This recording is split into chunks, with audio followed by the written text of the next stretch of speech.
we started, I just rolled a 20, so let's start with that. Cool. Since you rolled every dice you had and got a 27 earlier? No, that didn't happen. Still, that's still Yeah. skill. That's It is. It is skill. It is skill. Fake Wrong kind. news. I mean, I only got like an 80 something too, so it's not that great. So It's called the Hotel Cecil crime scene, the vanishing at the Cecil Hotel. Sure, probably like that one. It's on Netflix. I will have her look it up. Oh, I know this place. Alrighty. I gotta say that the voices coming from Sirenscape, they sound like, what's his name? The short pudgy comedian whose wife died. Patton Oswalt. Yeah, that's exactly what it sounds. I keep hearing it, and I'm like, hey, look who it is. Check that out. Who knew? I'll say that was the first thing I heard when I logged on the channel today, and I was like, what was that? 'Cause I had completely forgotten about it. Look at this. I was like, I'm gonna disconnect now. I'm creeped out. Alrighty. Well, let's it's about 20 after. Let's get into it. See see what kind of game we can throw together tonight. And get ourselves back into a cadence of actually playing this campaign. Hey, I know what that word means now.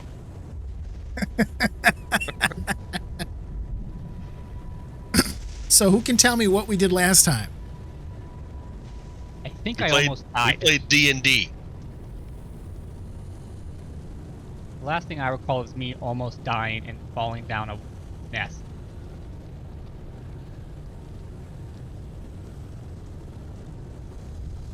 I will admit I had to go back and watch some of the recording because I didn't even remember where we left off. I just glanced at the roleplay channel. Yeah, we did. Yeah, so you guys are in the Hellwasp Nest. You had been looking for Lulu. You fought your way up through multiple levels of the nest. And we found ourselves, I think, in the topmost section with Lulu trapped in some of the amber. You fought the last couple of wasps that were in the nest at that point in time and were able to free Lulu. I think you guys actually looked around and found a couple of items. There were some soul coins, and I think we had a helm of teleportation. Not teleportation, telepathy. Teleportation sounds a hell of a lot more fun, though, right? I seem to have that. Yep. I think I've added it to your character, so you should be able to... Yep. Yeah, Moon should now have... I don't know if it'll... Since neither of these... Since neither of these options... So the... I don't know why it's not letting me look at those spells. But I don't think either of the two spells that you have... I don't think either of them require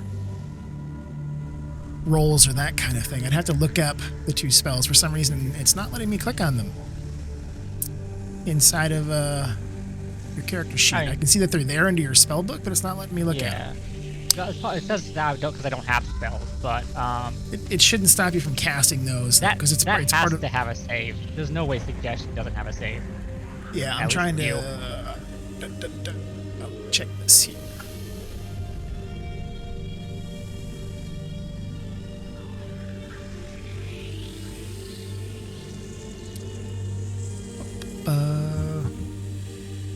Yeah, you get a wisdom throw for it.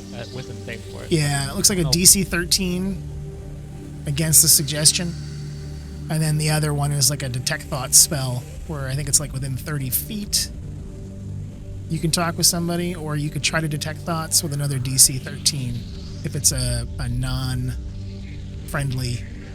or a combatant. I don't see the 13, but I'll take your word on it. So I'm actually looking at it on D&D Beyond.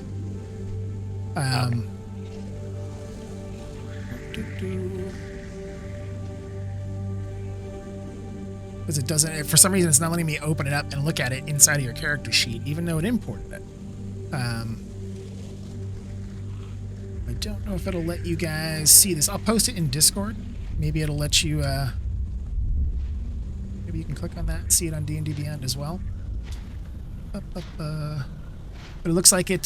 So with that helm of telepathy, while you're wearing it, you can cast use an action to cast detect thoughts with a save DC of 13, or you can use it to cast the suggestion spell. Also, the DC of 13. Once this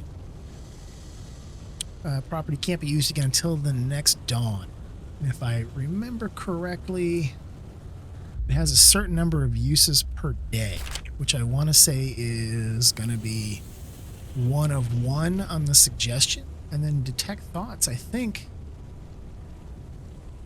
the second level spell lasts for a minute, costs an action to cast it. So I think you can cast detect thoughts as many times as you want, but you can only use suggestion once per day. Neat. Yeah. Fun stuff. Fun stuff. Yeah, so we found that stuff at the very top of the nest, and then you guys got to level up. So what did you guys take at level 8? Because level 8 is another one of the fun levels, right? You get to increase all of your, or 2 of your attributes, 2 of your scores, and you also get to choose a feat as part of our home rule. You get to do both rather than either or. So what did you guys do? What did you take? What'd you upgrade? I think I upgraded some boom boom points.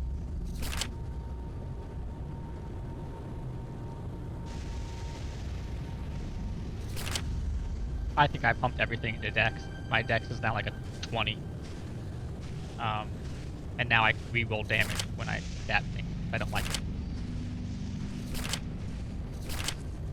Oh, shucks. This is the wrong way. I think. I'm just trying to take a look at you guys' character sheets here.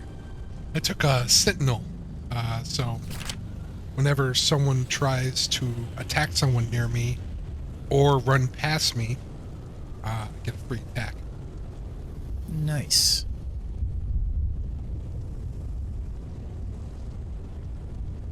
I'm just taking a quick look at Sentinel here. Yep, when you hit a creature with an opportunity attack, their speed becomes 0, so you can basically keep people from running away from you as long as you hit them.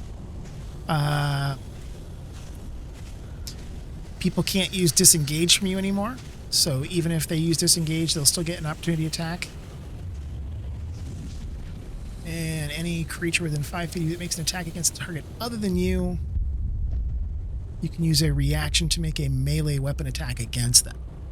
Nice.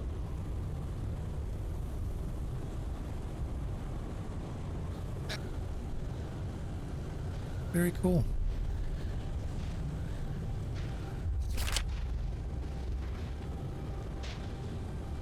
Yeah. That will make moving around and trying to target your allies much more difficult. Very cool. What else did you guys take? What else did you upgrade? I can't remember if I grabbed this other. The Pact of the Talisman. And what does that do?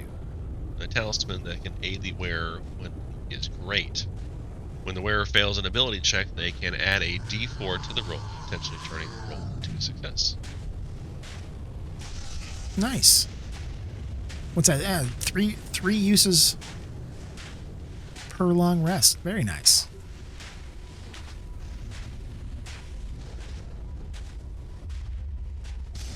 Yeah, very, very cool. I still cannot get over the fact that you have 70 hit points. Jesus Christ.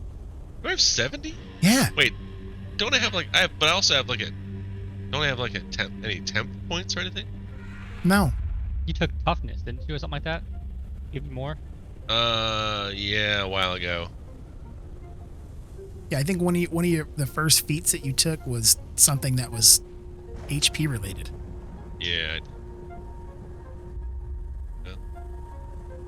Wah, Yeah, wah, wah. we'll see if I regret that. Yeah. So you took tough. So every time you level up, your hit point maximum increases by an amount equal to twice your level when you gain the feat, and whenever you gain it at a level thereafter, the maximum is increased by an additional 2 points. So, in addition to getting more hit points at every level, you get an additional 2. Plus, you have a 15 constitution, so you get another +2 there. So like every level, you're getting an additional 4 hit points. So you've gotten 32 hit points just from leveling up. No, outside of your hit dice. So the sorcerer is going to start tanking, guys. That's what I'm saying. Me and the shield. Just fucking shield wall the whole time. If we keep going this way, you're going to die. I don't remember what Olin took. Trying to take a quick look here. You can Caster or something. Caster. Yeah, I took a couple cantrips with the wizard whatchamacallit. You dual blasting it? Magic initiate. Nope. No, it's just it's a feat. Oh, nice. Feature or whatever. Feat called Magic Initiate Wizard. Oh, you took Booming Blade. Oh, okay. Yes. All right. Our cleric wants to up his damage. That's going to be fun. Yeah. Very nice. So, Booming Blade, Minor Illusion, and Find Familiar. Yes. Nice. Very nice. I want to know what you're going to choose from your familiar.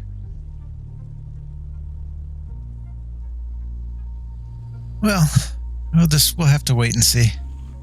I feel like a seahorse would be easy to find here. Ooh. Oh, beware. Danger ahead. Danger ahead. Maybe. All right. So we ended out in the Hellwasp Nest. We're going to kind of retcon a little bit and say that you guys were able to gum up the tubes or block them in some way, shape, or form so you guys could take a full rest so that we can go through and do that level up. You guys should notice that everybody should be at like full hit points, fully rested. I gave Severius inspiration because I have got a sweet Dungeon Master mug here on my desk. Never let it be said that your Dungeon Master is not prone to bribes. Bribery? Yeah, I'm absolutely. If I remember correctly, that's permanent inspiration, right? Yeah. And also, in case you guys didn't know, this also is the inauguration of Jamie's run for Senate. And it smells like butthole. I don't know, why does it smell like butthole? You know why. You know why. So let me do this here. So and Corruption is at all levels of game mastery. So just a quick note. I know I mentioned it a couple times in the Discord chat or in our Hangouts, but I have upgraded our Forge instance to version 9 of Foundry.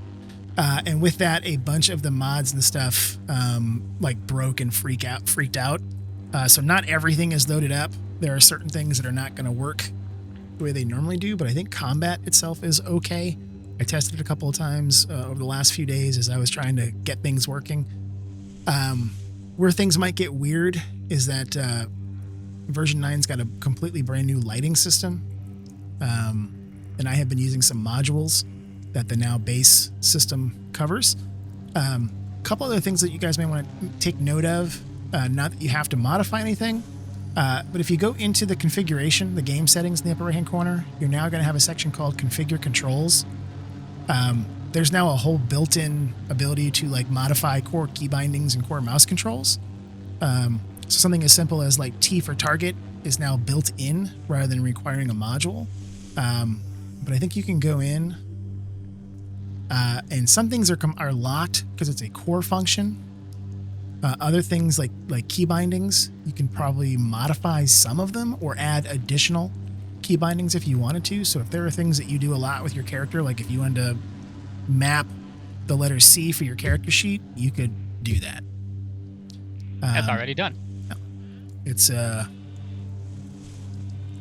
of the new changes. So version 9's actually got some really cool stuff, and the lighting system is much, much better. The only problem being that stuff that I had built with previous modules are a little bit broken here and there. So things like being able to go into one of the tubes and having it automatically move you to the other part of the map isn't going to work. I'm going to have to move you guys manually, which is perfectly all right for tonight.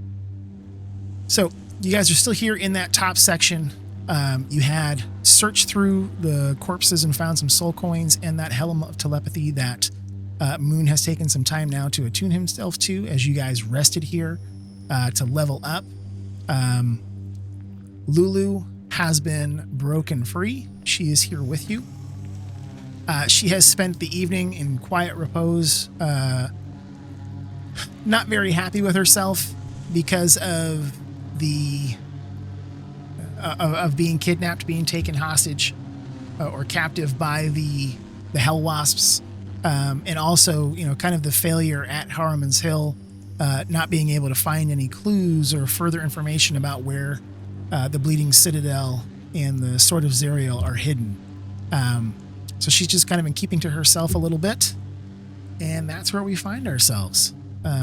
So I know you guys had some goals here in the Hellwasp Nest about cutting out the angels and that kind of thing. So I will just simply ask you guys, what would you like to do?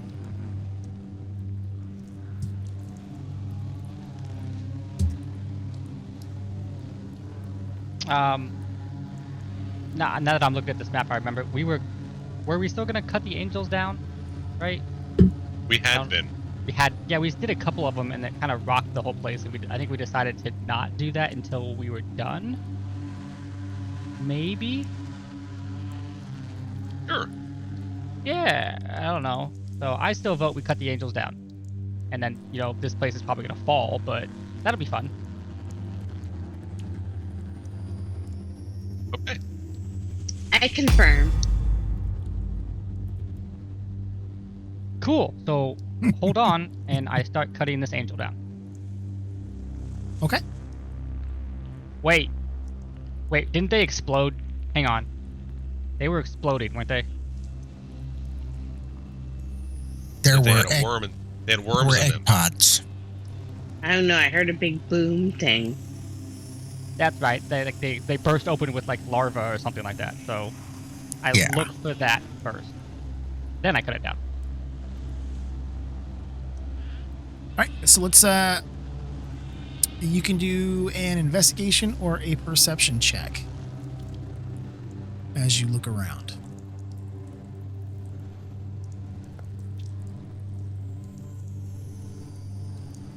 So as you take a look, this is still some of that kind of gore-filled amber mixed with whatever kind of secretions were coming out of the hellwasps that they used to build their nest. It's kind of a mixture of infernal materials from the plains of Avernus and whatever kind of goop drips out of a hellwasp.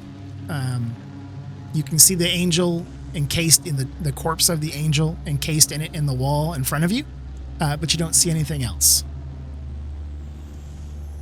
Then I start slashing away to try to get them down. All right. What are you guys, the rest of you guys doing as Moon starts slashing away at the wall here, trying to cut this angel down? I go and guard all the entrances. Alatar will go assist. Olin's keeping an eye on the potential inroads for other giant baddies. Gotcha. So we've got one here, and one up here. Those are the 3 tubes that go back down to the next level that you guys have come up from.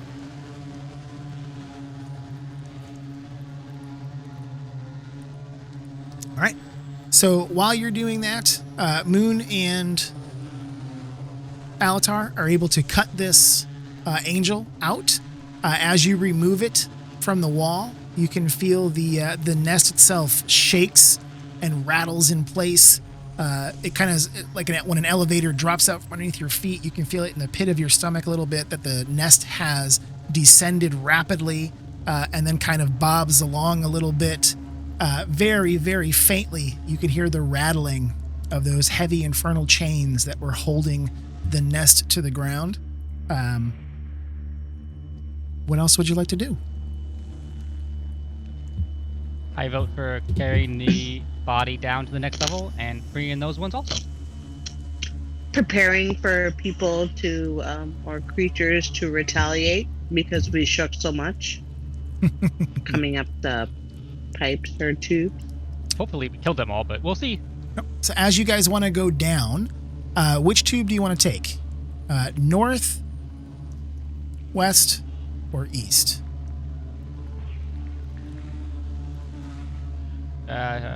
You guys can You can go through different ones. I think you guys came up this guy. Yeah, and then I fell back down it. Yep. The only reason I'm asking is I'm going to have to move you guys downstairs. So if you want to, I can move your characters over and have you coming out of where that tube comes out. Did they all So go which to the one same is place? this guy?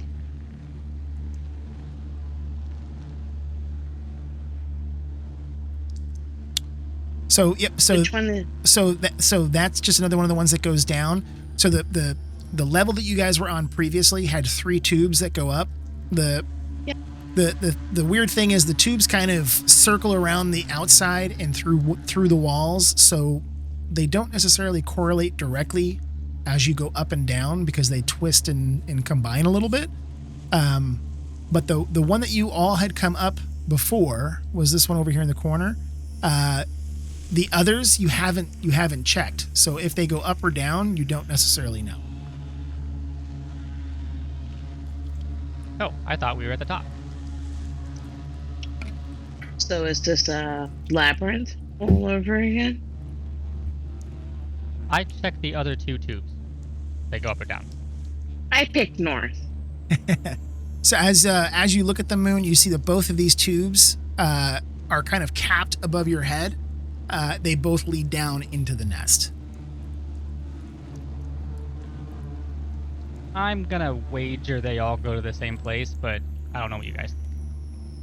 Since the bottom below, he said had to be also.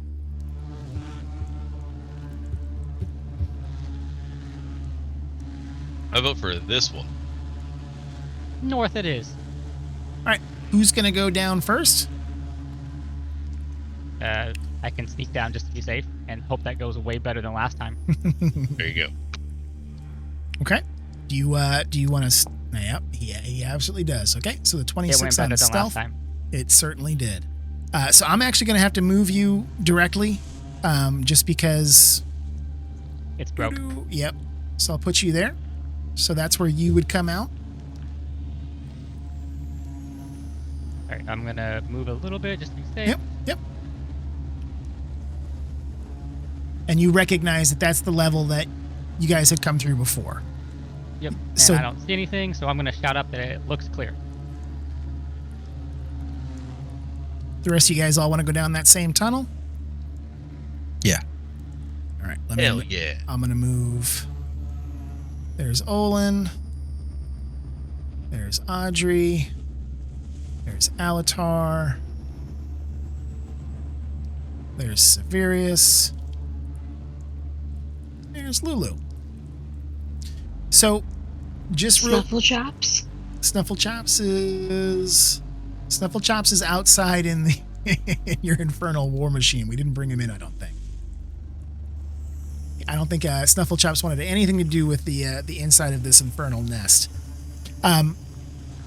Let me ask real quick this at the party. So you guys said you were cutting the angels out of the wall and that you wanted to carry their corpses down and out of the nest. Who is carrying the corpse?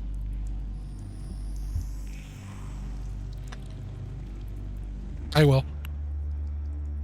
Okay. So Severius has got the corpse of an angel kind of slung over one shoulder. What would you guys like to do here on this level? And you may remember that when you first came in here, there were multiple tube entrances into this, but the one that you guys, I should say, there was multiple entrances that went up. This was the one that went down. This is the one that you guys fought some wasps and there's still some corpses there. that you had gone up into the level above.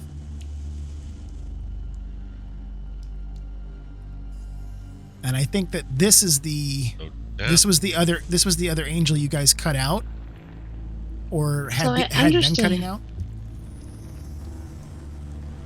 We're going with the saving everybody thing again. So we're going further down. We're not going further up. So we're going to expect harder things as we go further down. We started down and then we worked our way up, I think, originally. So we theoretically have cleared all these levels. Yeah. So theoretically, theoretically, you guys have fought your way to the top of the nest, and now you're trying to make your way back down to get out. You came in here to find Lulu. You have found Lulu. Whatever else you want to do in here, if you want to cut all these angels free, that's up to you guys to discuss. Yeah, to me, the angels serve two purposes. One, freeing the Celestials from their bonds or whatever. And two is I think we had to climb up the chains to get here. And so by removing the angels, we're lowering it and not having to worry about that again. If I'm remembering correctly. Yep. Every time you guys have removed one of the angels, you have felt the nest drop. Every time a bell rings. So I vote I cut down this angel.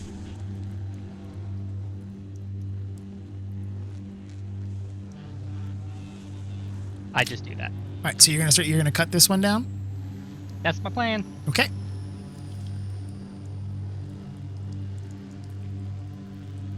As you begin cutting into that wall, you suddenly hear like this slithering, slathering, odd sound. And then from out of the wall and the amber around the corpse, and even from out of the angel's body itself, comes a host of grubs. I forgot to make my perception check. And we're all gonna have to go into combat. Hey guys, I found more. I love the metal intro for fucking battle. So as we get going here, you will see that we have this is kind of a new mod up top called Combat Carousel. It'll give you an idea of, that one should not have been grabbed. That was a dead one. I can remove it. There we go. So as you guys roll, it'll start to kind of show you where in the lineup you are, which may make it a little bit easier to kind of know who's up next. I like you could just click the icon on the picture now instead of having to go to the other thing. That's handy. If you click on the red icon for the D20, it'll roll your initiative for you. And if you mouse over it, on the very far left-hand side, there's like a control, like the 3-stack. You can actually drag it and move it around. You may have like some options in the configure settings where you can actually like resize it and that kind of thing. But it's just an easy way for us to see kind of who's up. I just need an initiative from Audrey, and then I can get this guy going for us.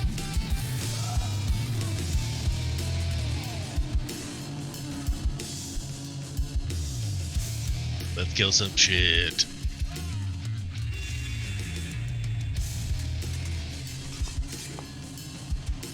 All right. So here we go. So as we start off, it looks like we've got a grubby up first. So this grub is coming out of the wall. It's moving directly forward toward Moon. And it is going to try and take a bite out of him.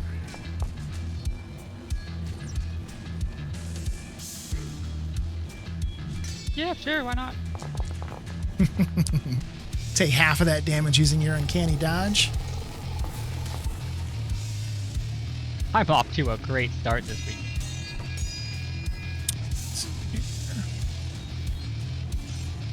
Just trying to remember what the bite does here. Yep, so it's in addition to the bite damage, it also does poison damage through its bite. So you were able to get away, I think, from some of the piercing failed. damage. Oh.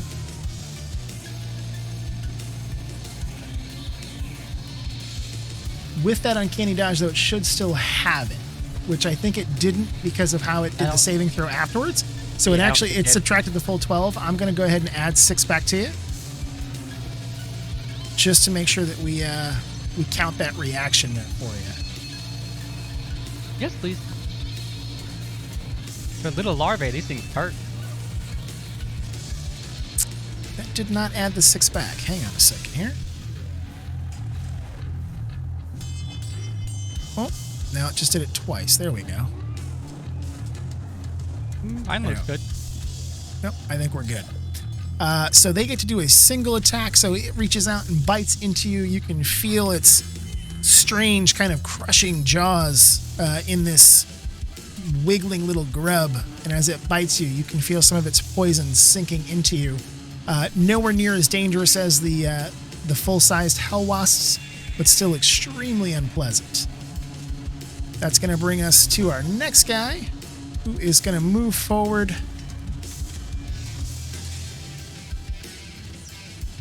And since there's this scrumptious-looking sorcerer warlock in front of him with all of these hit points, he's going to take a bite there and completely miss. And that's going to bring us to our cleric, who I've actually got sitting here under Severius. I'm just going to kind of move Severius one up just so I can see where Olin was. So what would Olin like to do? You hear, as you see Moon kind of valiantly trying to cut the angel out of the wall, all of a sudden these grubs come swirling up out of the amber and out of the corpse of the angel, wriggling free from the waddle that makes up the nest, poison and bile dripping from their jaws. Okay.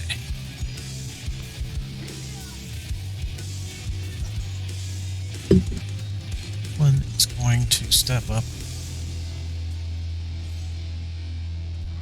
to kind of mutter a dwarvish curse and say a few words, kind of extend his arms.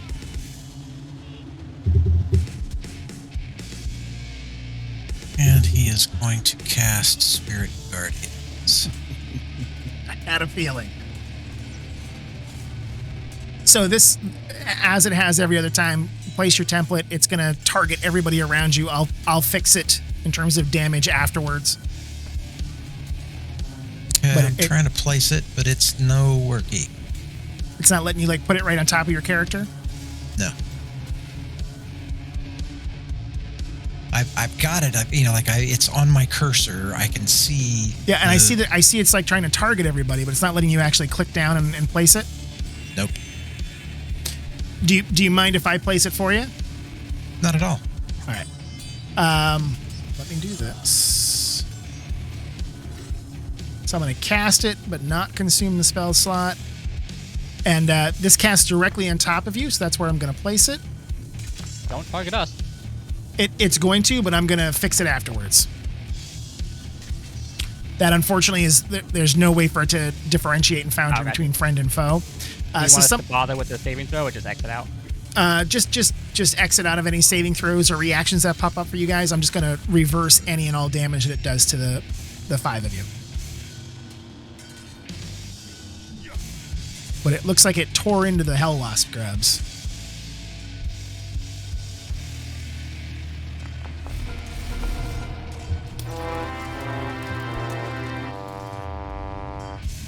All right, so let it get all the dice caught up here.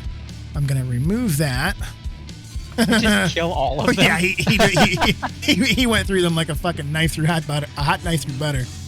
So let me reverse Audrey, reverse Alatar, reverse Lulu, Moon, Severius, and Olin, so that you guys should all still be at full health, other than the little attack that we got from. Little. Okay. I mean, I don't have 70 hit points. Not quite little. the half damage that you took from the poison. Okay. So, Olin, you've got to narrate this. So Olin steps up, goes through his casting process, your spirit guardians pop out, and these things are starting to be turned to jelly. What does it look like? Just the miniature, like, ethereal golden rams are just darting everywhere and ramming through all of these grubs that are coming out of the wall, and they just explode rapidly, you know.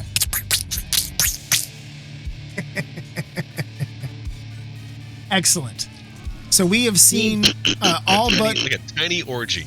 All but one, I think, failed their saving throws. So we've got just the one here, kind of at the very far edge, that didn't take any damage yet.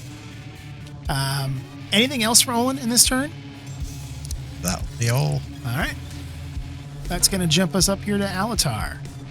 Well, Olin's massive attack really altered my plans.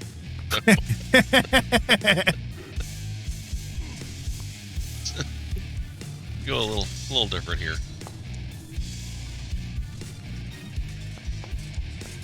First Eldritch Blast miss, but that second one is going to hit, slamming into it for 6 damage and turning it into putty. And that is going to be all of those grubs. That'll Sweet. work. Yep. So we find ourselves, go ahead and do that to end the How long does combat. Spirit Guardian last? I want to say 10, is it 10 minutes? Because I'm thinking we just have him walk towards every single agent, Yeah, angel, it's- just in case. Yeah, it's 10 minutes. 15-foot spear for 10 minutes. And I think with the way that sequencer works, if Olin, if you move, I think those spirit guardians follow you. They won't target anything, but the animation will follow you around now, I think. Go do it. I want to see it.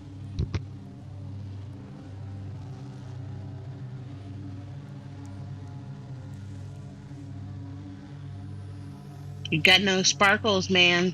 Oh, there's your sparkles. That's awesome. You're like a psychedelic snow globe. Rainbow sperm donor. Of death. Sperm donor of death. Dirty, dirty, dirty dots. These corpses here. All those future ghost babies. I'm just trying to get rid of all the corpses here, so if something else pops up, we're not tagging them. There's blood. Just don't knock up Audrey. He slimed me. There is blood everywhere. Great.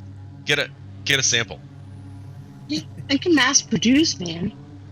Now the pew-pews. Have you guys seen the newest one? The newest Ghostbusters? yet. It's fantastic, man. I friggin' loved it. I had such Was it? Really? Yeah, I had such a good time with it. Maggie got to see it on a field trip, and I was so jealous. Yeah, it's a you can tell that it's a love story, right? It's written by the story, the action, all of it is a throwback to people who loved the original Ghostbusters. I thought it was really good. The story is as ridiculous as any of the other ones, you know what I mean? But if you love the original Ghostbusters, it's a huge warm piece of nostalgia.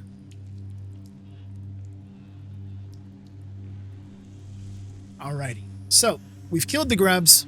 Are we going to finish cutting this thing out of the wall? I plan to. I was hoping Olin would walk by all the other ones in case they exploded so we could just instantly kill everything again, but it went away. Yeah, so the time clock is set back to 6 seconds per every 1 second of us bullshitting and talking. So it just goes away. that 10 minutes has gone by. Then I start cutting again.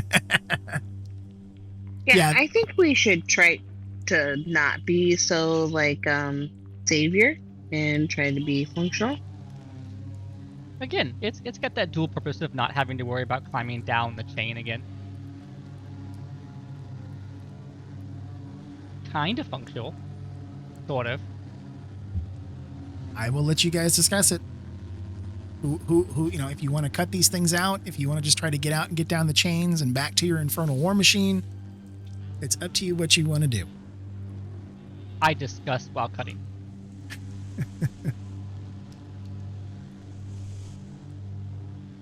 I mean, I'm just a heartless bard. I feel like we should just move on and not try to save everybody. If we did that, we would never venture through. We should torch the whole place. Give them a nice little burial. Also burn this dastardly home of wasps. I know a shield with a fireball. As Severius is saying that, Kill it with fire. yeah, as Severius is saying that, Alatar, Fire. you hear very loudly in your head, fire, fire, fire, fire. Not like this thing has a timer on it. It's either now or never.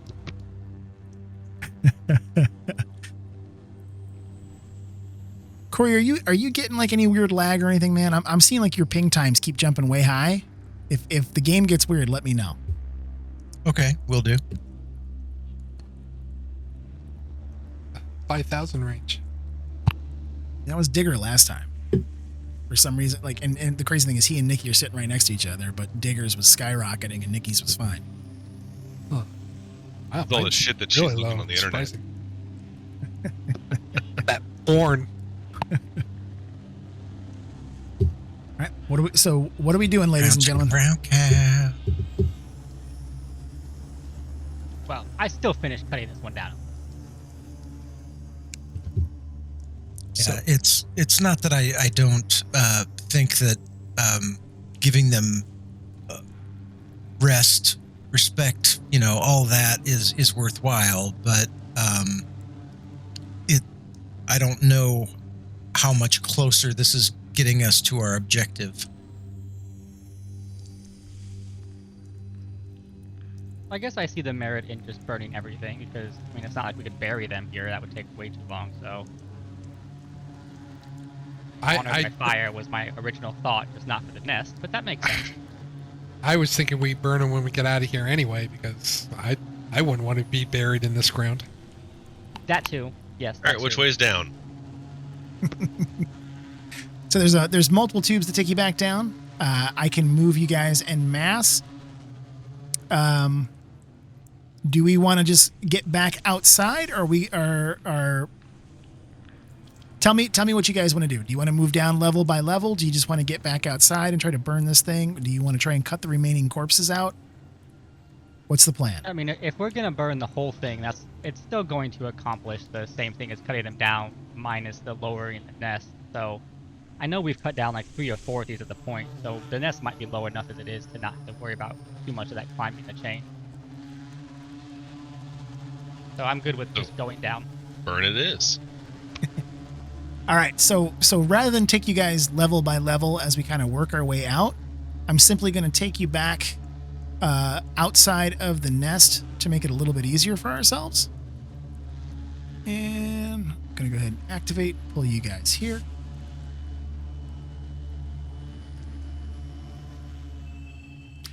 And you find yourselves outside as the light begins to or continues to fade here on the plains of Avernus.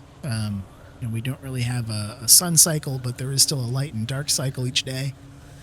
You see the nest kind of floating lower, but you're still probably a good, I'd say 25, 30 feet up from the actual ground below. The chains are kind of sagging, and the nest you can see is kind of being blown in the heated breeze. But it is definitely lower than it was when we first arrived and you had all that distance to climb.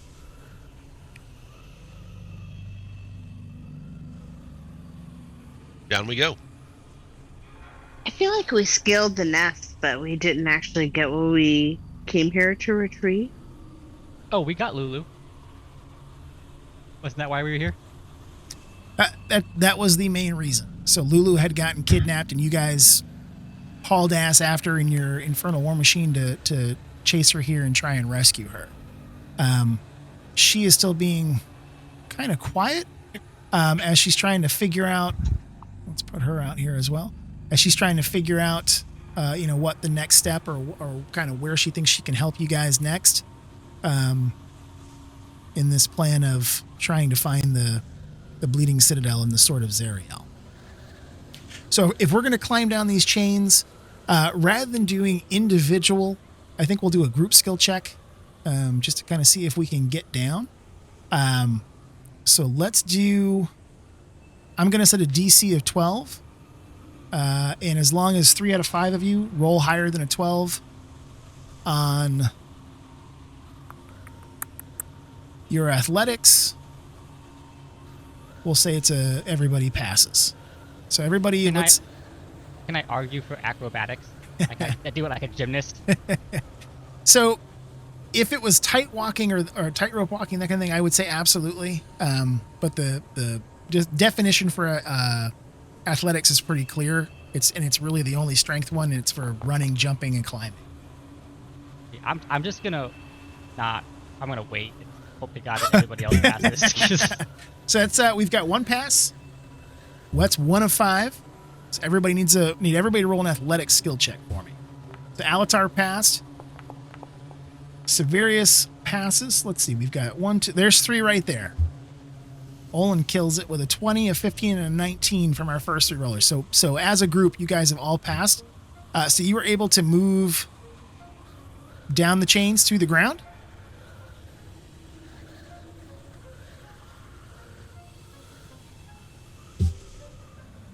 How do you want to try to light this thing on fire?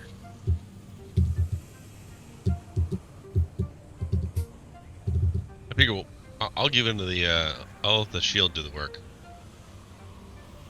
So you're going to use fireball?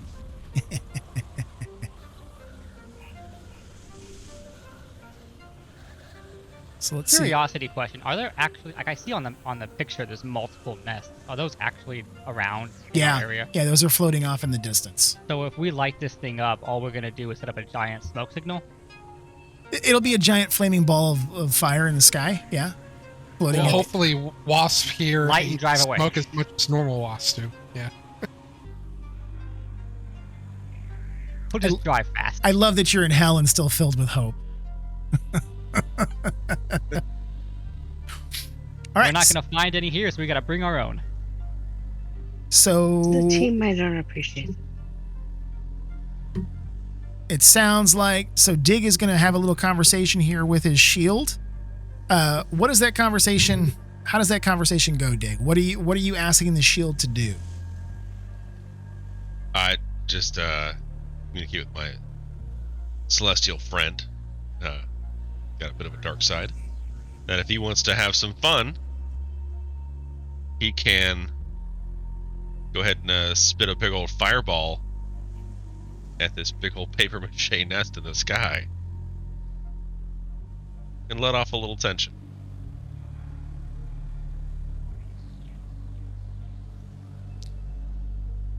Alrighty. So as you have this conversation, I don't know if this will work or not. Let's try.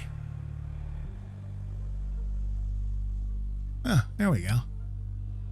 The shield kind of growls appreciatively, enjoying the chance to be able to show off some of its power. And as you see Alatar looking up at the nest above, he turns the kind of fading light, gently caressing the metal skin of the shield. And suddenly this small mote of flame seems to come out of the mouth. The shield, you may remember, kind of the front of it is carved to look a bit like a demon's face. This little mote of light comes out of the mouth, slowly kind of drifting almost as if on the breeze, kind of lackadaisically, haphazardly through the air, slowly growing, rolling, and expanding until it becomes almost 20, 30 feet across and kind of slowly envelops the bottom half of the nest above, lighting it on fire. Acrid smoke blasting up out of the nest as it begins to burn. And I would like everybody... What do we want to do here? What do we want to do? What do we think would be fun? Let's have everybody roll a... I would like everybody to... You know what? I'll even ask you. Let me do this. To just get away safely by default. I think that's probably the best course of action. Breathability. Yeah, I just jump on my motorcycle. Well, let me do that. Let's do a... No. We're going to do this. You guys should... That's not what I want to see.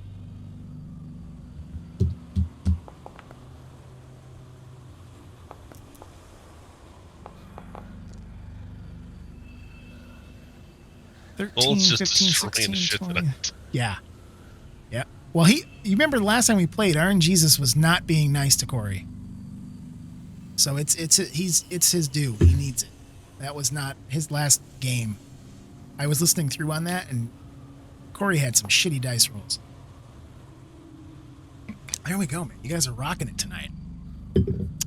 So with that, as the nest begins to burn, there is this psychic emanation, almost this kind of high-pitched screaming sound that you can hear buzzing in the back of your skull. But as you shake your heads, you're able to kind of ward it off and keep it from digging its claws into your psyche. And as you do that, you can see there are almost like fireworks begin to fire out of the nest.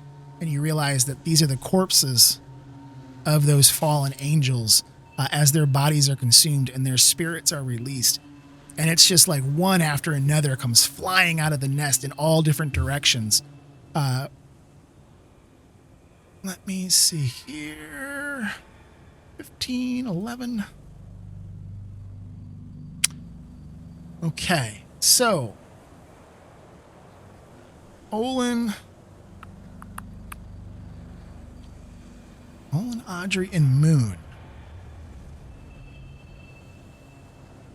As you are watching these fireworks go off, the three of you, so Alatar and Severius do not get this info.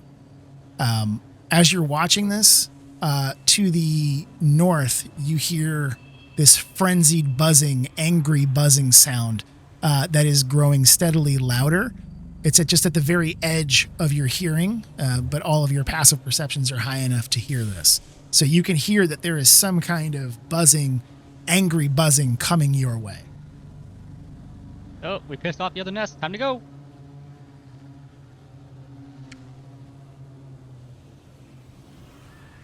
I jump on my motorcycle after I tell everybody that we should run.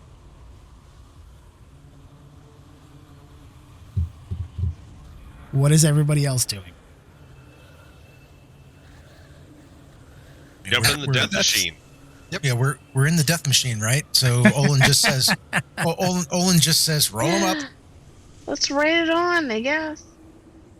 All right, so you guys take off riding in your infernal war machine off across the plains of Avernus. Do you even know which direction we're going? No. We're just running. Nope. What I'm going to do is I'm going to put us back.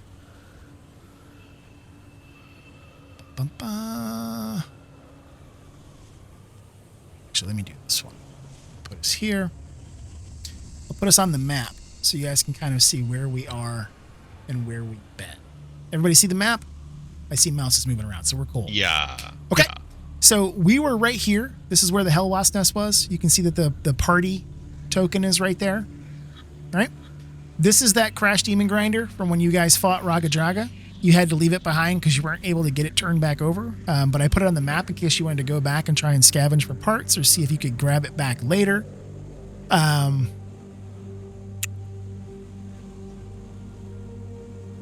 This is where Fort Knucklebone is. You guys should be able to see that on your map as well. That's where Mad Maggie and the Knucklebone gang are, where you guys got your infernal war machines. Up here was Horriman's Hill. This is where you guys met Jander Sunstar, where he was crucified on those ironwood trees, infernal ironwood trees. So as you kind of are looking at the map, which direction did you guys want to go in? Are these all actual things that I we want to go could to go the for? giant flying dragon monster. I want to I hand. like the I wanna swamp. Let's head go for the swamp. What's the Giant biggest demon. monster on the fucking map? Can we go? Let's drive straight at him. Can I we want to go know, south? what is this demon zapper? Did I miss that? I mean, I oh, got distracted a second ago. There's a thing there. So as you were asking that, Lulu says that when she had originally flown up from Horriman's Hill, looking around, she had seen this glowing light in the distance, and that was where she was going to suggest that you guys try to head next to see if you could get your bearings. So the problem with this map is that things move. So things that are close may be further away. Things that look like it might only take you a few minutes to drive to could end up taking a few days. It's one of the weird continuity issues with the plane of Avernus, is that it doesn't really follow regular time. But that was one of the things that she had seen.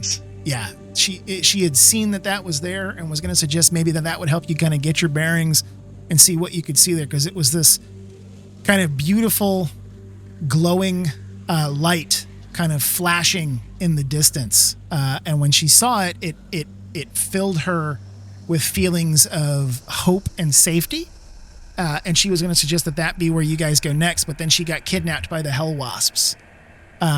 So as you say that and kind of call out this marker in the distance, she speaks up and lets you know that this was one of the things that she was going to suggest, that maybe we could find more clues there. All right, let's go there. Yeah, hope and safety sounds good, but at the same time, that seems like a very possible trap. But cautiously optimistic about it. All right. So I'm just going to kind of bring you guys over in this direction. As you... Let me grab that here. So as you get closer to this area, you notice that it's kind of like these rolling hills surrounding a flat hilltop, out of which rises up an odd-looking structure of some kind. As you get closer, you see that, again, there are these flashing lights, kind of this blue lightning that flashes out, but it's not flashing down from the sky, it's flashing up and out from the ground.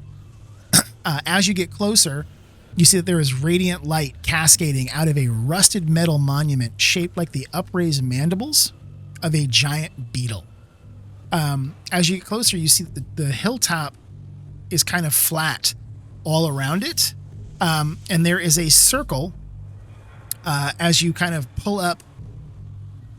Let's say you're 150 feet away from this thing. You recognize that there is a circle of what looks like some kind of strange fluid, kind of splattered in a circle, kind of equidistant around that flat tabletop at the top of the hill, that flat plateau where the weird kind of mandibles of a giant beetle look like they're poking up out of the ground. What would you guys like to do?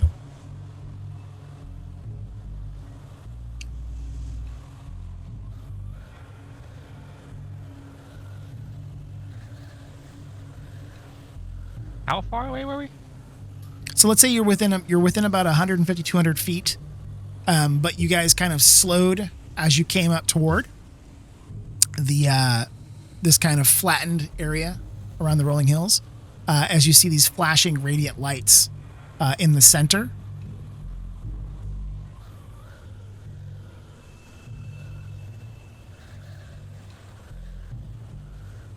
Gotta be honest, I'm not feeling very safe. Based on that description.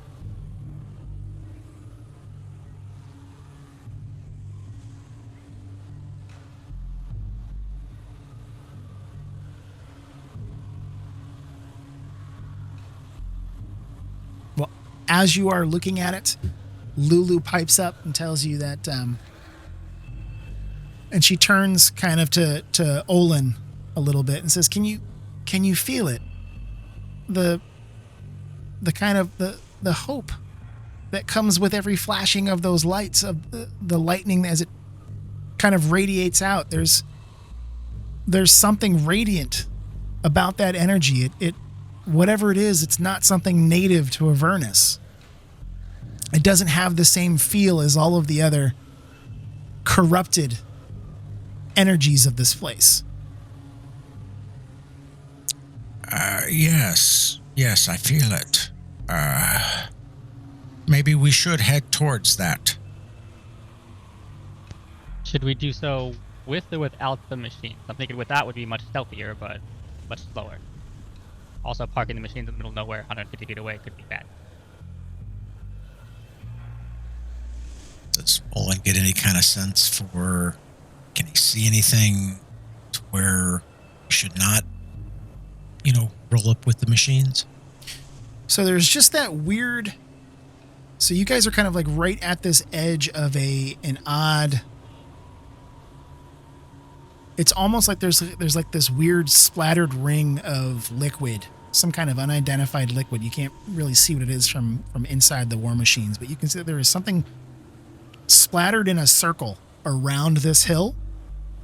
And as you look at it, you realize that it's, as this kind of circle goes around, it's equidistant to the center of that circle. So it's almost like with eerie precision, the way that this liquid kind of goes around it.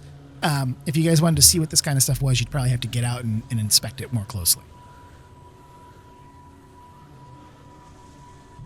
Okay, yeah. Maybe we park just outside the perimeter. Okay. Good, up to that. Okay. So as you're doing that, and this would be for Dig, but I can see he had said he was going to be right back. At the same time that Lulu is whispering to Olin and saying it, there is something about this light. There is something about it that feels peaceful, feels like home.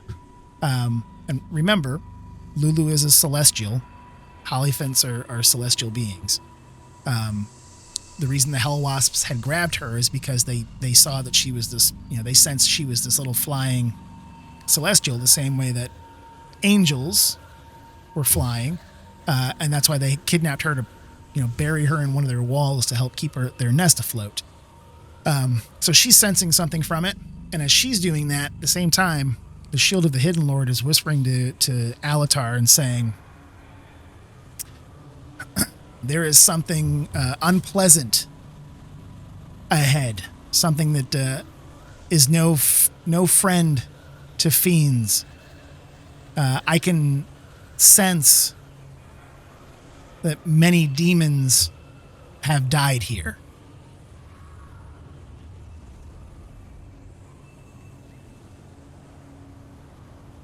So Alatar acknowledges. Okay.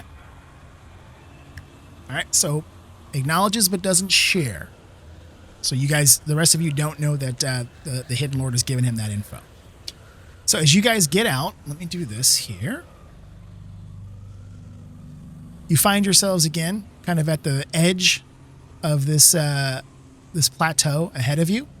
If you guys kind of scale the map out a little bit, you will see ahead of you are these like weird mandibles coming up out of the ground with lightning shooting back and forth.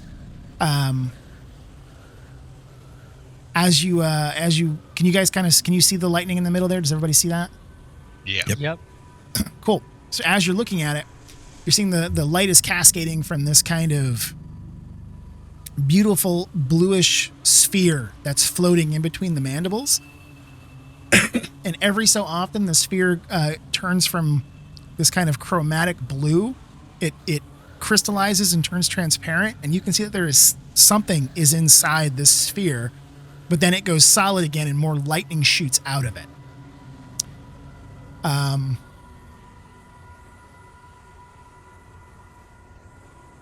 As you guys are standing here, kind of looking directly ahead, again, so it's kind of hard to see on the map, but imagine that there is kind of I'm going to draw it here. I want to draw on the map. Here's something Jamie never does. There's this kind of weird, like, circle of liquid. It's not a lot, but it's splattered all over the ground. Like in that circle that kind of continues on around the statue.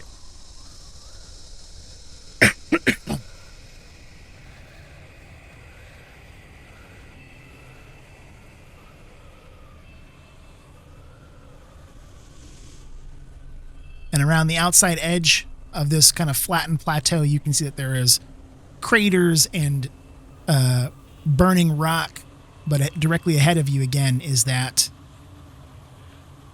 kind of strange statue. What would you guys like to do? I'm sorry. The liquid, I know it starts, does it go all the way up there to the... Nope, that's an excellent question. So imagine it is like maybe 5 feet thick. So like a tiny moat. Yeah, you haven't inspected it yet, so you don't know if it's deep or not or any of that kind of thing, but it's just this, as you're looking, you can see, and it reflects oddly in the light as the lightning arcs back and forth from that sphere to the stone mandibles. I can go up and inspect it then, out of curiosity, because I'm curious. Yeah, if you want to go up and take a look at it, you can certainly do so. I will say investigation or perception. And I hope you guys don't mind my fun drawing here. I couldn't find anything that had this on it that I wanted to use, so I don't have the liquid on the map. So this is nothing that, okay, like you said, perception? Yep. Or investigation, either or. All right, so you have both rolled high enough. So as you're looking at this, you realize that what you see is like a splattering of demon ichor. So the same stuff that you have been told can help power your infernal war machines, or if you kill a demon, because they don't bleed, they don't have blood, they have the demon ichor in their veins. There is a splattering of this that is like 1.5 inches thick that goes in a circle around this center statue. Awesome. I think we should start collecting some of this if we can, because that way we don't have to burn those soul points.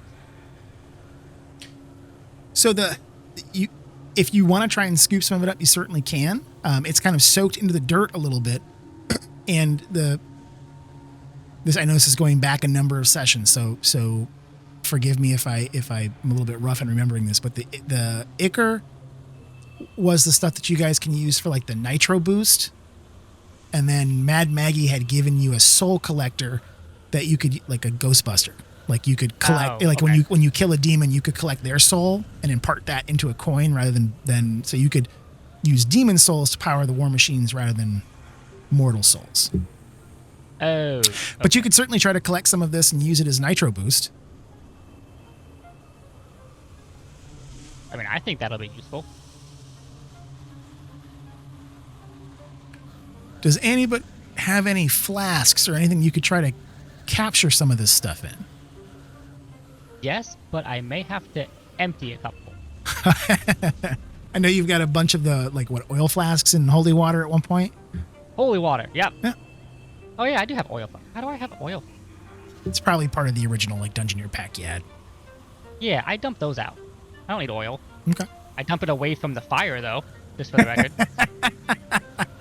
Excellent. I try to do that.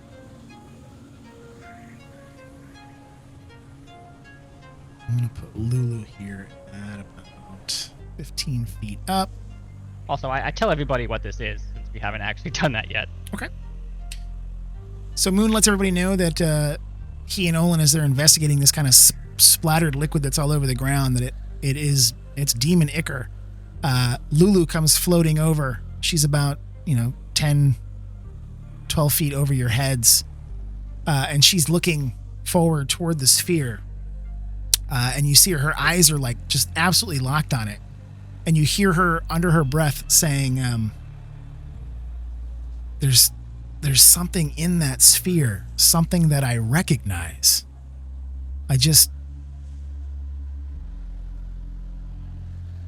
There's something there that feels like home, something trapped. And as you guys are in the process of trying to collect some of this ichor, you hear this kind of screaming bark in the distance, kind of over toward here. You hear this like barking, growling sound in the distance echoing up over those rolling hills that lead up to this flat plateau here. What would you guys like to do? I mean, Olin, I guess Lulu had mentioned it earlier. This is a place of safety, basically. We don't have anything to fear from this, so Olin would be thinking that we could just go ahead and head toward the orb, right? From what she has said, absolutely. So, all right, Olin's going to start heading toward it. And the bard would like to lick it to see what it tastes like. You want to lick the ichor, or you want to lick the mandibles? No, I'm totally about licking the ichor. So as you guys begin to move forward, let me grab Lulu here. She's moving forward as well. Olin, as you get... Let me see here. I'm actually going to move Olin just one more ahead there. I want to refresh real quick. Yep. Okay. So part of... vision and all that's going to get weird right now, guys, because it's middle of the night, so your dark vision is going to be in effect. I've actually got Audrey's dancing lights on her as well, so there's lights around where you guys are at the bottom, but like Olin, as you're moving up, you may have noticed it's kind of gone green screen on you here a little bit. As you get to that point where you're at and Lulu is floating forward with you, I'm trying to see if you're within range of being able to see this thing. Kind of right here at the very edge. Can you see that? I see I can a see token. that. Okay. So as you were looking in that direction, what you see is this. I can do this for you. See if you remember this guy.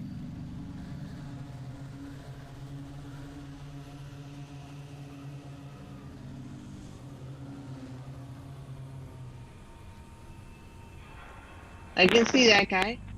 He's dentist. Purdy. I don't know if you remember this thing from before, but you had come across these when you met Gideon Lightward in El Terrell. You may remember one of the very last fights we had with our monk amongst us. When the giant scorpions and these things came up out of the ossuary from below the cemetery, you guys fought a bunch of these.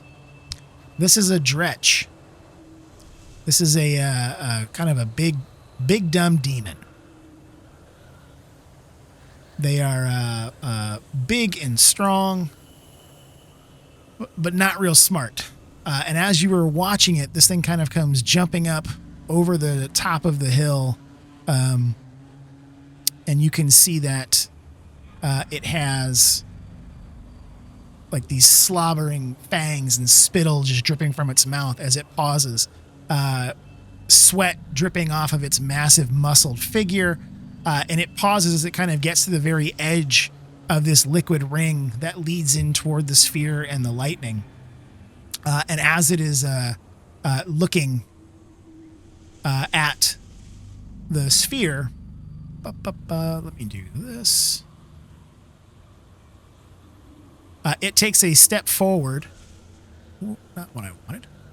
That's what as it kind of gets within that ring, where the ichor stands, one of the bolts of lightning kind of lances out here.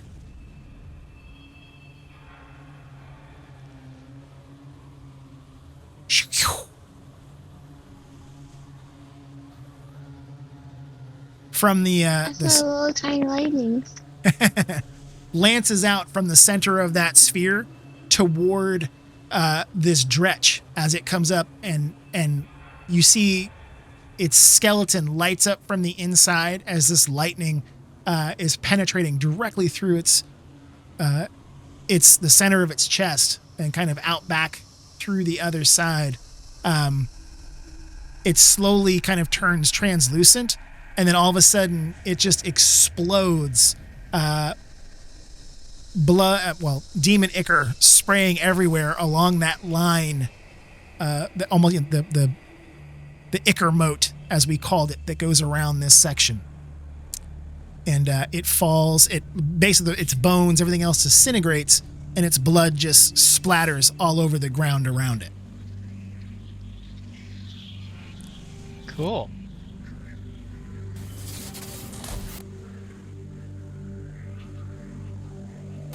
And I want to just make sure this guy comes up listed as dead. There we go. So it's almost kind of like a giant bug zapper. Mounted on the car? I like this plan. I like this plan. Driving around, zapping everything. So you guys, Not everything, because we didn't zap us, luckily. So Severius and Audrey kind of toward the back, you can see that Alatar and Moon, Lulu, and Olin have all been able to move up through that ring, and the lightning didn't respond to them in any way, shape, or form. It was only the dretch as it came across that line that the lightning arced out at. I hang back a little bit with my slightly demon-tainted blood. Oh, I imagine it would have attacked the shield if that was the issue. Out to ourselves, Severius. Come on, it's fine. Come on over. Don't worry.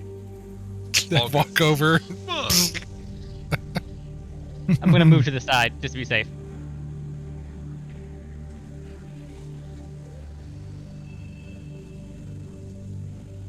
Oh man, Corey, I hated that movie. Not gonna lie to you, it gave me nightmares when I was super young. Couldn't do it. It was the dumbest thing ever, but I couldn't do It it. also gives away Andrew's age. Yup. Let's see here. Just want to look at something here real quick. I'm just grabbing something on my end, but if you guys want to move up, let me know what you want to do.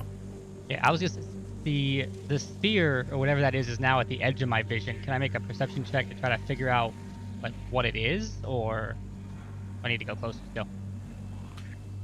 You can, if you want to start doing like an investigation, that kind of thing. Insight, I wouldn't say insight, maybe Arcana or investigation. Yeah, I'm gonna stick with the investigation for those two options.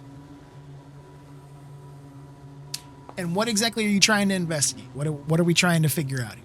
I'm just trying to figure out, like, is it just like a ball of magic? Is there something centered in it? Like, what is it that is causing this giant sphere to be here, and why is it shooting lightning and everything? Well, not everything, but you get the point. Yep. So as you look, as you try to investigate it, you can see again that there's, all of these little arcing pieces of lightning that are shooting out of it.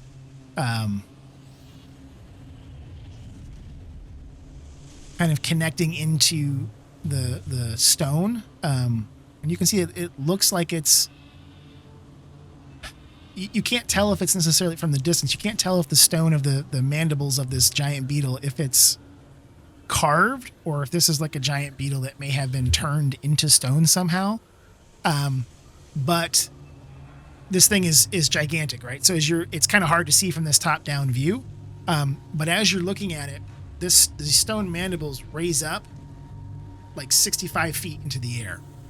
About 50 feet up, suspended in between the mandibles, is this like 15-foot sphere that is glowing blue. That's what the lightning is shooting out of and arcing around. And every now and then it kind of goes a little bit crystalline, a little bit translucent, and you can see that there is something inside that moves but then it goes back to that kind of metallic chrome blue color, and the lightning arcs around it again. Okay, I'm gonna point that out, that it looks like there's something moving inside the sphere, and I would like to take another closer look. It's up to you guys if I go alone, sneaky-like, or if we all just take it out. Alatar's moving closer. Yeah, Olin is fine walking toward it. All right. If you guys want to move yourselves up, go right ahead.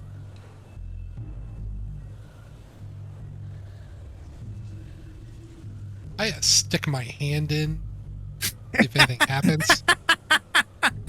He winces. He winces his face, like crunches his face up, sticks his hand in.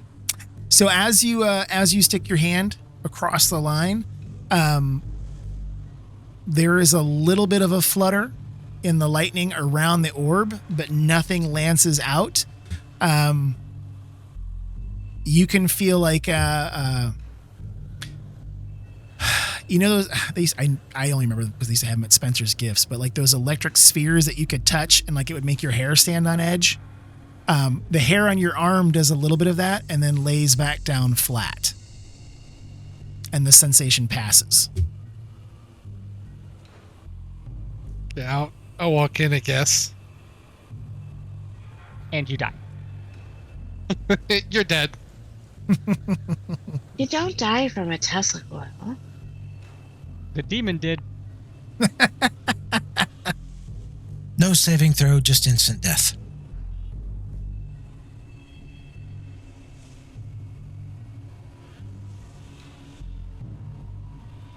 Is Nikki, are you staying all the way back there, just letting us do our thing? No, I'm trying to find my way, but my moving the screen around is just showing no lines and no. The nebula keeps changing. Meow. I'm gonna move you up there. I think I've refreshed like 4 times and I still have crazy lag with my ping. Who knows? The purest of souls lure fiends into their. Okay, so now that we're closer, yeah, I want to get a better look at what's inside this thing. Zap. So as you can hear from our mad cartographer, so whichever one of you is carrying our mad map of Avernus that occasionally talks to us, as you get closer, kind of moving around the front side of the statue, Alatar and Moon, you can hear the map. It's crazy, angry whisper that it does, saying that the purest of souls lures fiends into a hellish trap. Zap! Zap! And then it laughs maniacally and the map goes quiet.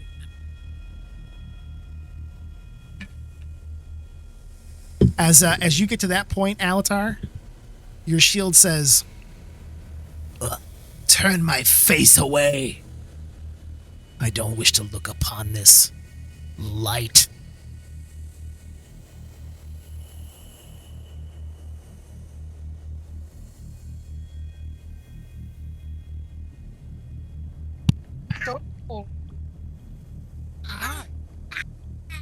Yeah. Have we got a new halfling? Is there a new halfling joining the party? Sorry. It's a gnome. Just trying to find my way around.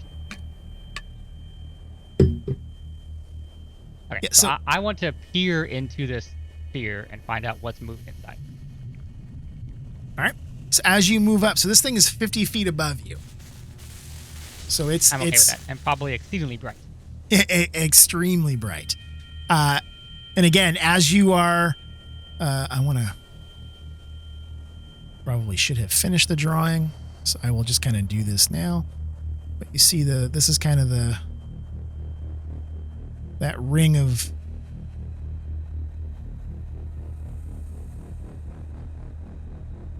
ichor around you there. It's not a burning ring of fire. I mean, I didn't fall into it. As you are moving up to take a look at it, in the distance, you hear 3 more of those loud barks, similar to what you heard as you first moved up onto the plateau, echoing up over the hills to the north of you.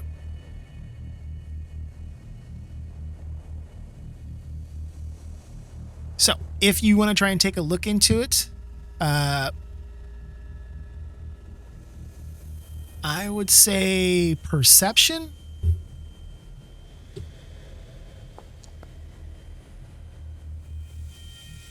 And I'm gonna roll over the single digits here eventually. I'm gonna actually whisper some information around as we do this. Does anybody else want to take a look here? Olin's gonna take a look as well. Alatar's kind of hesitant.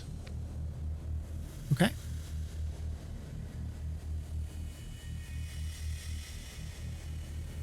Actually, let me do that. All right. So as the two of you move up and kind of begin to look at it, Lulu comes flying around with you, and she actually buzzes up to be even with that orb so that she can get a nice, good look at it. And as she gets closer, her golden fur and like the golden feathers on her little wings that help her fly begin to glow with this kind of beautiful, radiant light.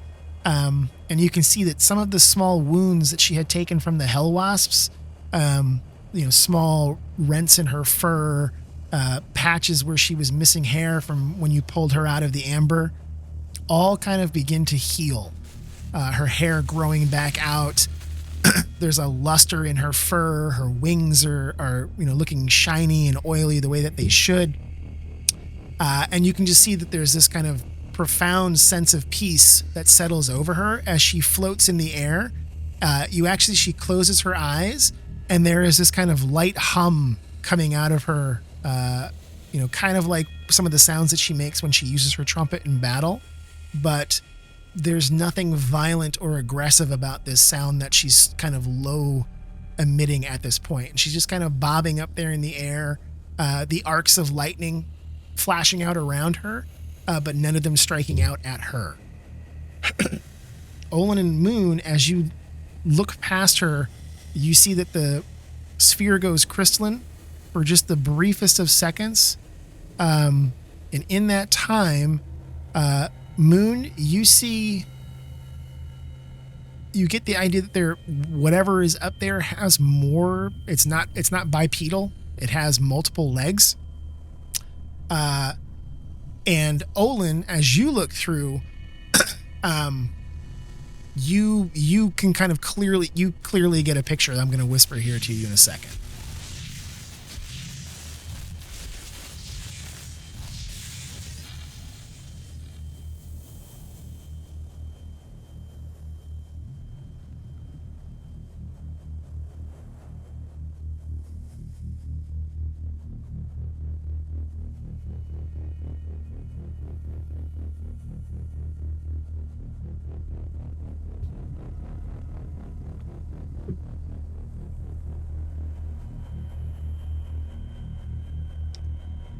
What would the rest of you like to do?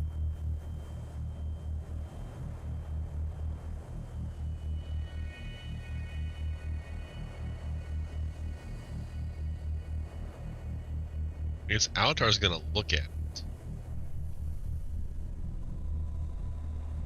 As you kind of move up to take a look, just to the north of you comes bounding up over the hill three more Dretch.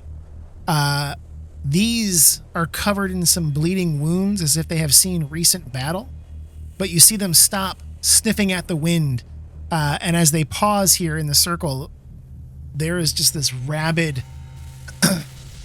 look in their eyes, and as they stare forward, you see that they are kind of looking between you, the group of you standing in front of this statue, and then looking up at the sphere, and then back at you, and then back up at the statue.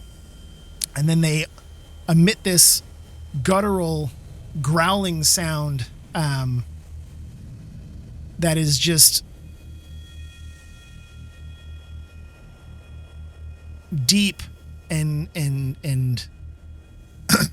almost as if your bones shake a little bit when you hear this growl. It's not the growl of a wolf or the growl of a bear. It's kind of something in between, filled with this longing. And the three of them all jump forward, coming towards you in the sphere. And as they do, 3 different bolts of lightning arc out at them.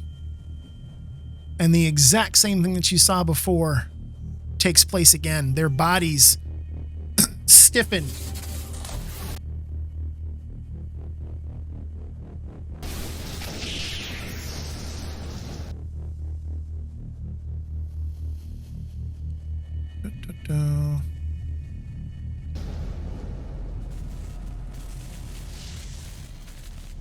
We move them up into the line here. So as they cross over into that line where the ichor circles around, the lightning strikes them, their bodies stiffen. They slowly turn blue and explode, their body parts disintegrating as their ichorous blood pours down, raining upon the dry ground beneath. Again, in that perfect circle around this statue. I say we set up a camp here. Just keep going back here whenever we need to rest. So Alatar, before the Dretch came in, you said you want to try and take a look at it. If you want to try use a perception to stare into the sphere and see what you see, or if you want to try and use investigation, or as you look up, is exactly as one of these giant bolts of lightning flashes out at the Dretch, temporarily blinding you. It's bright. Careful, guys. Look out. I'm gonna yell up to Lulu and ask her what she sees, since all I see is a possible multi-leg thing. So you have to kind of scream a little bit to get Lulu's attention as she's up there kind of floating in the breeze.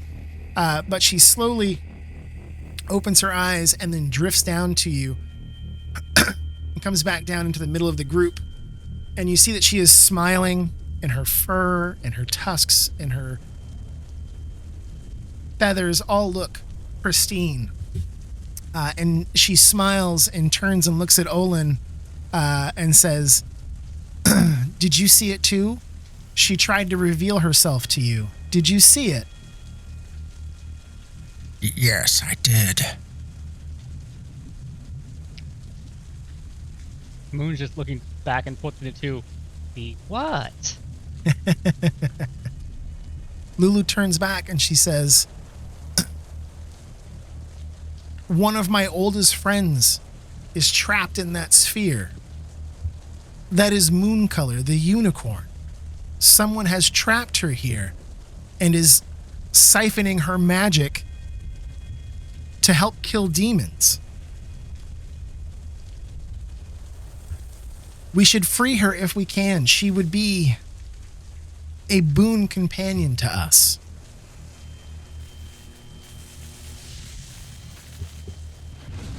Do we know what it is, like, what's trapping her exactly? You guys can try and figure it out. I do that.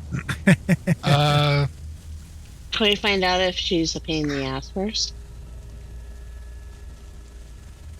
So the question is, why don't you guys roll Arcana or History for me? Aw, come on. Dang it. Each and every one.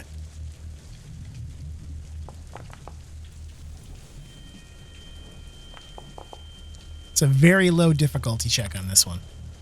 Oh, that's good, because I have a +0. You guys are all rolling pretty well.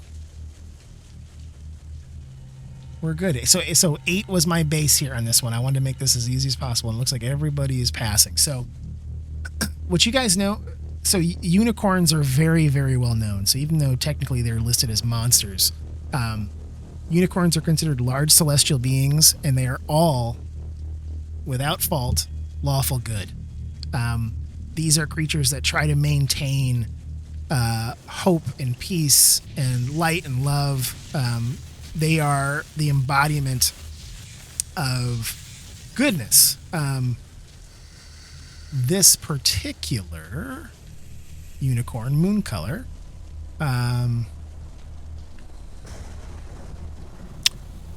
is trapped inside of this blue sphere. Hey, moon colored. Yeah, moon color. That's her name, Moon Color the unicorn. Oh, I thought you were making a racist joke about moon. No. But what you know is that unicorns are, again, because they are lawful good, they are also magical celestial creatures.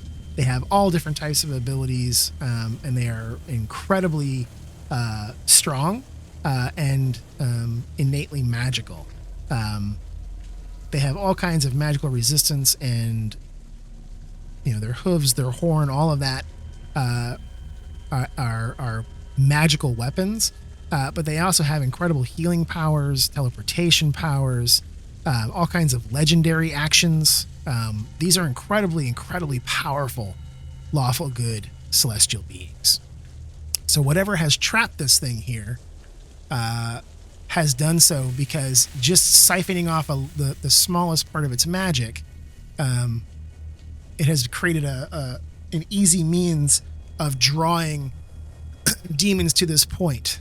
So the same way that you were able to see this glowing from a distance, lightning flashing out, and it fills you, those of you that saw it, with that sense of peace or of rightness or of home, when demons see it, it fills them with an absolute rage.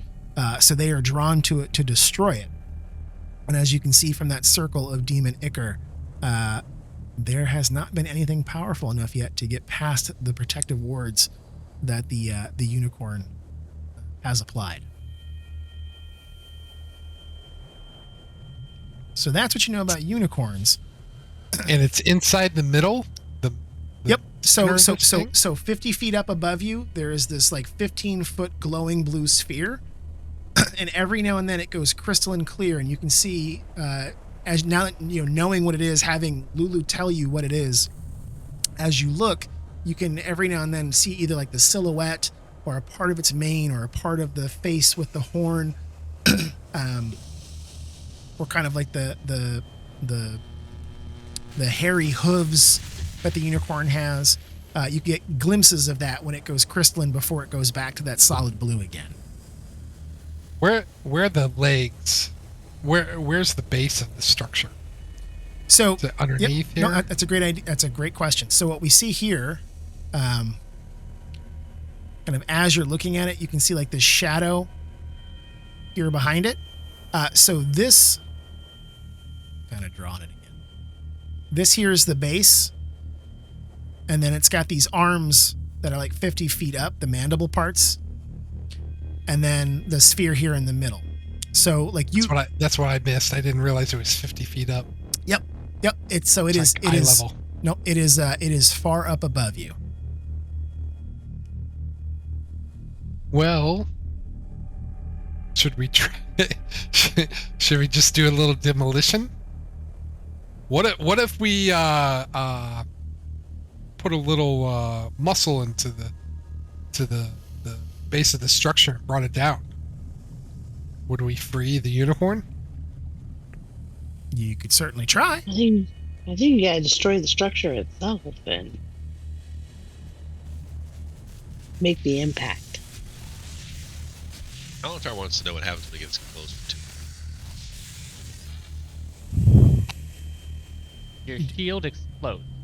As you get closer to it, you feel a sense of peace, and if you had any damage, it would heal you slightly. But the whole time that you're doing so, as you move closer and you feel better, your shield is just barking at you that it hates this light. It doesn't want to be in front of it. It doesn't want to have to look at that beauty. That it thinks that this is absolutely vile. Leave it to its prison. Take me back to battle. Bathe me in blood. Shut up, Joe Rogan. It just wants nothing to do with this thing. All right. Do you say any of that to us, or just keep it? No, I'm just like, you see my mouth moving. Fucking yelling at myself. So Okay. Guys, here's what I'd like to do is you kind of determine what you want to try and do. So the question is, do you want to try to free this thing? Do you want to rest here? Think about what you want to do knowing that there's this unicorn floating up here. Let's take a quick 10-minute break. I need to get some liquids for my throat. And we're about 2 hours in. It's just about 9 o'clock my time, 10 o'clock for you guys. Let's just take a quick 10-minute break, and then we'll come back and figure out what you want to do on this map. And I'll pause it so that we don't lose any more nighttime here. All right, back in 10, Okay. guys. Okay.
How you doing, man? What's the temperature like?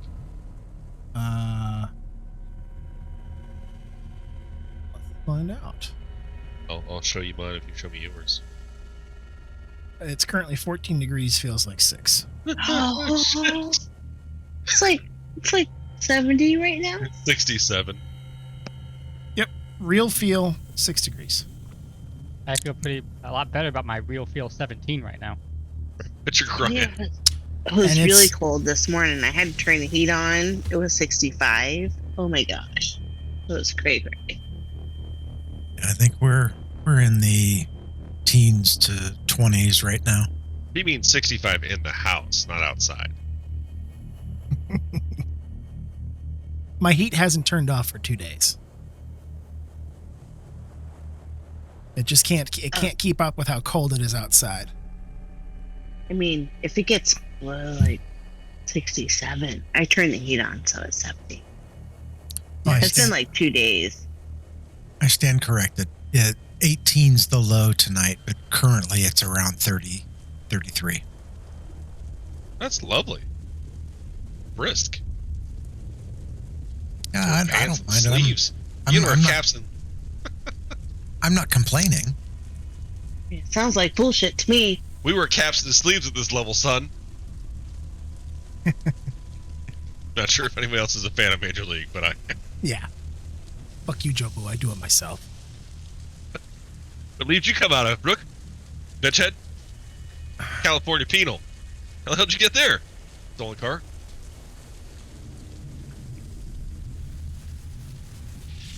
All right. Do we have everybody back? Yep, I'm here. Just haven't heard from Ryan. Yeah.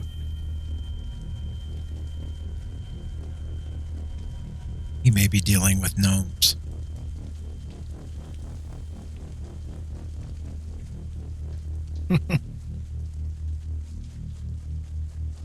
He's got his own little group of madcaps.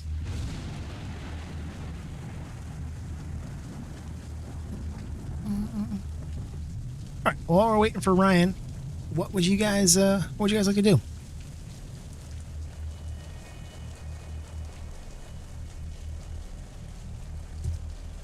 Can Lulu carry people, or is she too big for that? Very small. So she is a small celestial. So she's not going to be big enough or strong enough to really carry anybody. Not even Audrey? Sad. Ooh, that's good. Well, yeah. No, nope. She's a little thing. That makes me sad because I was researching my helm while we were on break, and it's only a 30-foot range, not it's 50 foot away. I can't even telepathy my communication up there. What if we do like a team pyramid, like a cheerleaders? I mean, You know, could- put a halfling on your shoulder.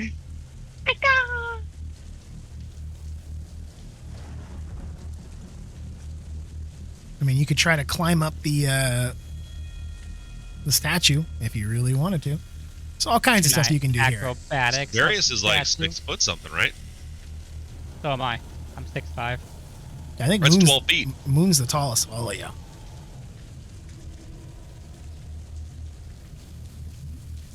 He's also the one with the attuned helm of telepathy. Oh, Moon, the character is 6'5"? Oh Yeah. yeah. Moon, Okay. Andrew the player is definitely. He wishes he was 6'5". Andrew's not. He wishes he was 6'5". Andrew's like 5'9" and sad about it still. Yeah, Corey's 6'4". But you're a stout. You're a stout 5'9". Yeah, Jesus we'll Christ. go with that one. This is a big group, man. Corey, you're 6'4". I am. I used to be 6'3". For my next turn. This would be a fun group to get out in the town. I'm 6'1", Dig's 6'3", Corey's 6'4", Ryan's what, 6'2", 6'3"? Yeah, he's around there. So he's over 6 foot. Man, I'm gonna get carded all around you guys. Let's start a fucking flag football league. Come on, guys. Nick, you'd just be the one causing trouble. Bullying everybody. She'd go running her mouth. Whatever, man. Making all of us, stick up for her. It's that scene no. where she like pisses everyone off and then she backs up. And Oh yeah, Or and then she table comes out stands up. behind him and she Oh. sticks him in his gut with her fucking knife. Ah, you fucker! Stabby, stabby, stabby. Stabby, stabby, stabby. She uses all the guys as diversion. Y'all tall folks, you just battle it out, and here I come in. Bang, bang, bang. Stabby, stabby. Stabby right in the genitals. Another reason she's not HR. are we all back here? Really theme We song are- around here. back. We are all back. Clock is running. What would you guys like to do? Let's bring this tower down. Where's the C4? I could poke it. That's all I got. What does it look like it's made of? So it is a looking at it from from where you are 50 feet away. It when it's solid around it, it looks like almost like a perfect metal sphere. But then every now and then again it goes crystalline, where you can kind of see it looks like almost like glass. But then as the energy arcs off of it, it goes blue again. And what about the structure? The statue. That's stone. You said, right? Yep, the statue is made of stone. If you want to do more investigations on it, you certainly can, because you can get like the base over here. You can certainly get right up to.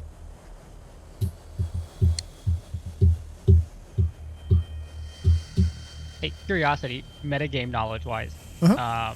I know you were talking to Digger and his shield about it healing you if you get close. I'm hurt.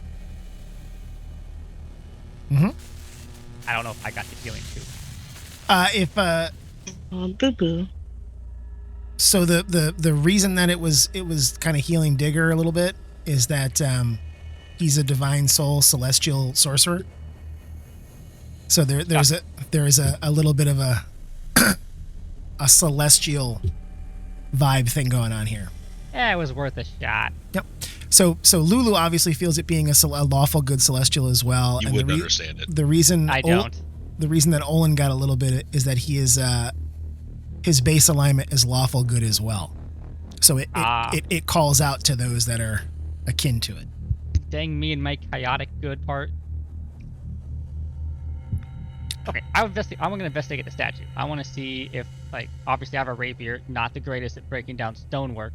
Let's see what we can do to, if it's maybe the structure that's causing it to be imprisoned, or if it actually is the sphere itself. All right, if you want to do an investigation or a perception.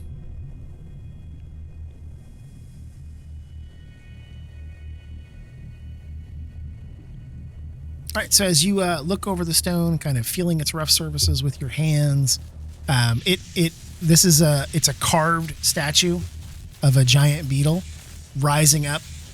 It's pitted and pockmarked. It's definitely been here for a very long time.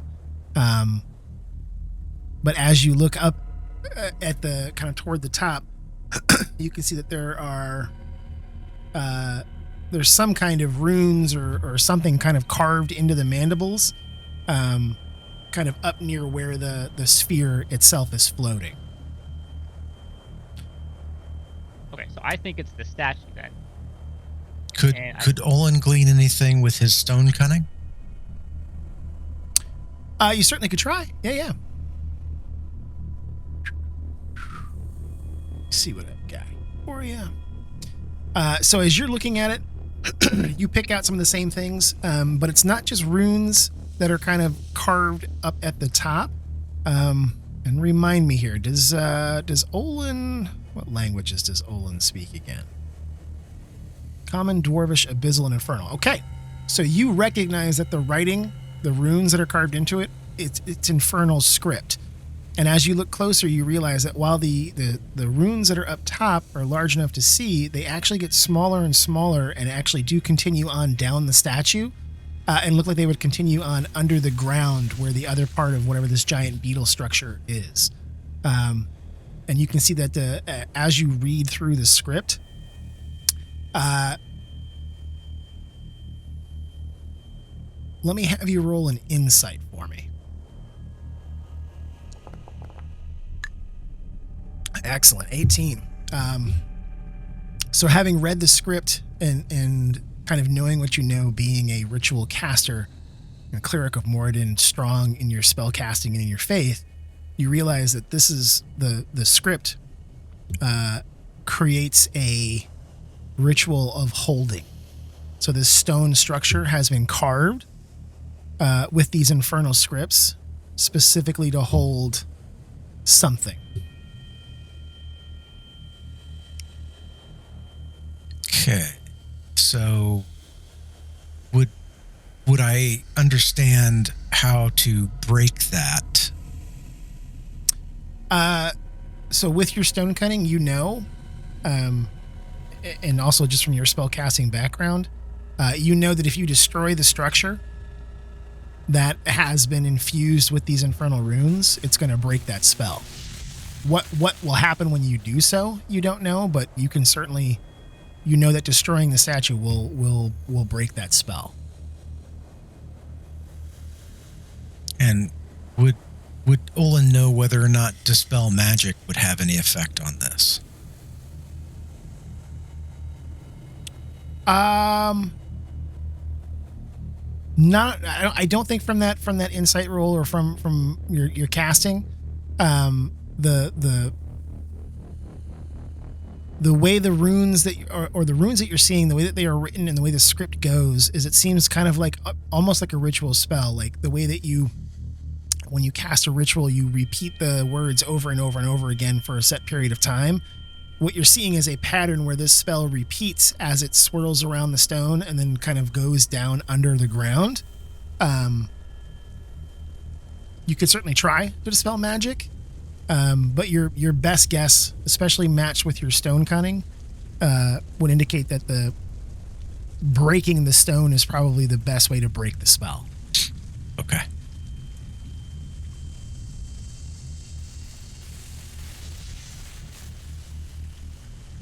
So, Olin relays that his best guess is yes, we need to destroy this stone structure.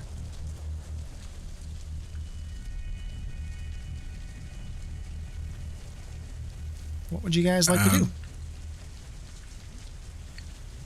Maybe one of the death machines. I take out my mace and put my arm into it. Give it a swing at a weak looking part. Okay, so let me just do this here. If it has any effect. Yep, it's gonna. I just want to see here what the...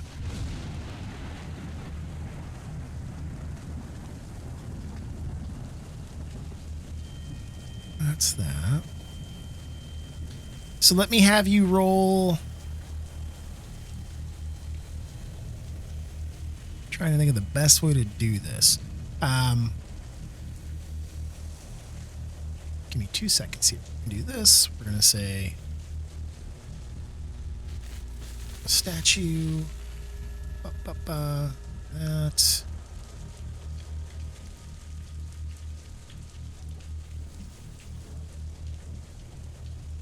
You guys think I could sneak attack a statue? It can't see me. Try. Let me distract it.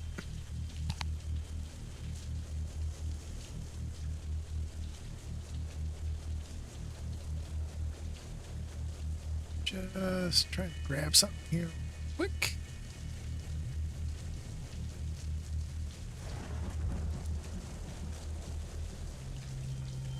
All right, let me... I'm just trying to make something here that you guys can actually try to target. Out.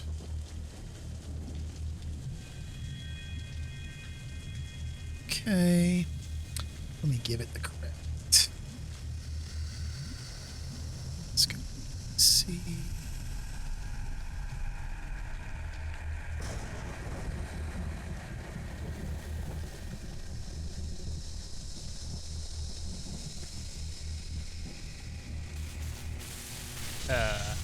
Just checking. Do that.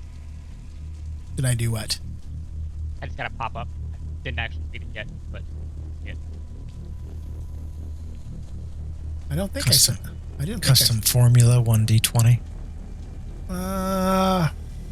It says determine marching order. Oh yeah, it's because I'm typing something and the hot bar. I've got in the fourth. I've got a macro. Oh, I've got like 7 pop-ups. Looks like. Yeah, it's probably because I was hitting the button multiple times and it wasn't recognizing it where I was trying to type. Armor class. 4. That's okay. And then this, let me give it its hit points. Okay. This. Appearance is going to be... Okay. Straighten that out. So I'm going to put this here as kind of a target for you guys for the statue. So if you want to try and take a shot at that, you can actually target it and use your mace and that kind of fun stuff, so that it will work the way that it would as if it was actually a combat.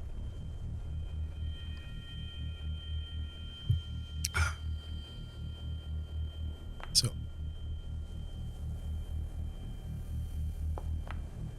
A bunch of these popped up. yeah, just Hit yeah, the X button a whole bunch. just yeah. Okay. I'm sorry. It was I was trying to type something in and it thought I was using the hot bar.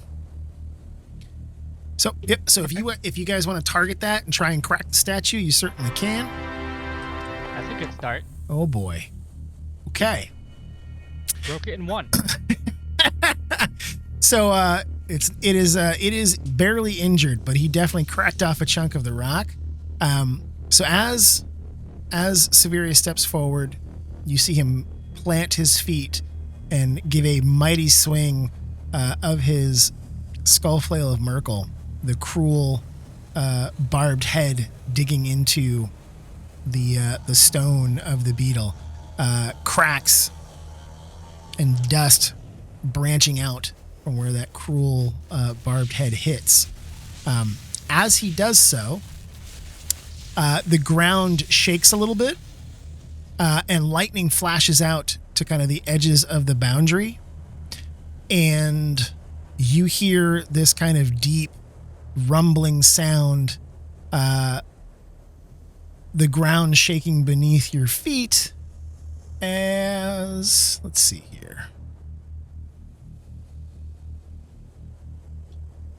This large figure begins to rise up out of the dirt and stone right next to where Alatar and Lulu are. And this thing is pretty massive. And as it comes up out of the ground, I can do this for you guys, show you what shit looks like. I show her my shield. Make friends. That is what it looks like as it comes up out of the ground. So as you're looking at it, you notice that it is obviously a feminine figure, adorned with rough rock jewelry and fine silken robes. She is hovering about 10 feet above you. Where her legs would normally be, you see this column of swirling sand and stone. You can hear it whipping about around you. And as she kind of rises up to her full height, you see that she has this massive warhammer in her hands, her skin looking stony and dark as she kind of rises up, and then slowly her eyes open and she looks down upon all of you. And you hear this deep rumbling voice. Who seeks to free that which has been captured? Who comes into my domain?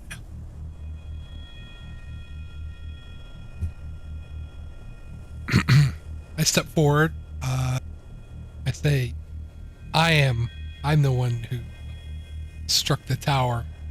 I was attempting to free the unicorn at the top. I didn't know there was a guardian.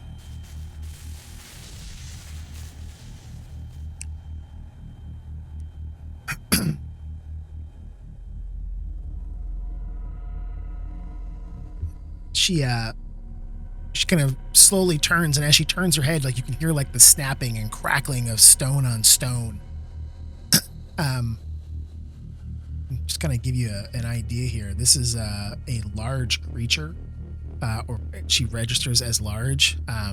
She's probably close to like 12 feet, 13 feet tall, and she's wider at the shoulders than like Audrey and Olin could hide inside of her torso. Like, she's huge, and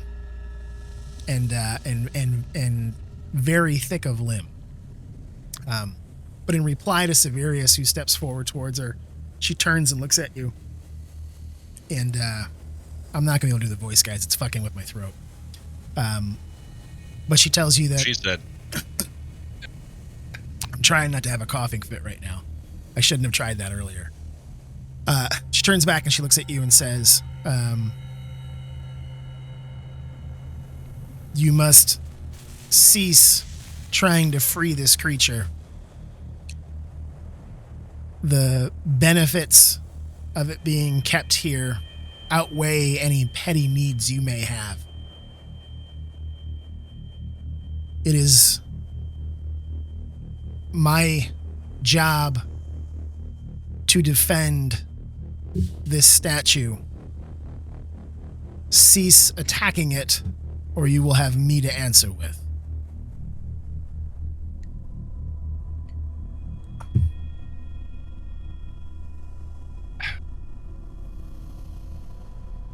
Why is it imprisoned? What happened here? What is it? Are you protecting something or guarding something?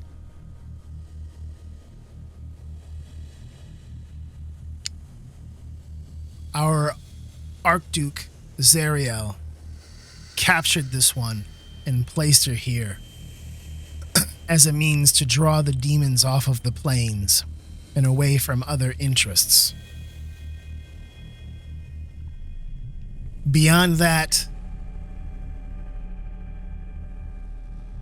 she is simply, and she kind of looks up at the sphere as it's cracking with energy. It's getting angrier, more lightning flashing out.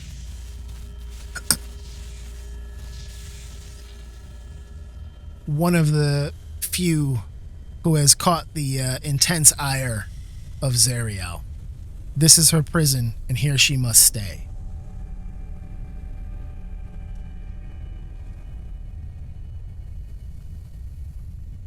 Lulu, what do you say about this?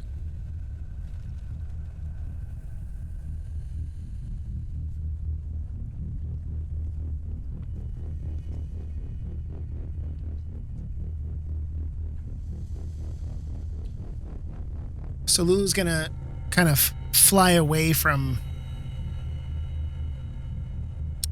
this large creature and comes flying over to Olin and says, We shouldn't leave Moon Color here. She's a creature of pure goodness. Whatever she did to anger Zariel, this is an unfit punishment. She is meant to be running free in forests or the Fae. She can't stay here being used like some kind of foul machinery. It just isn't right.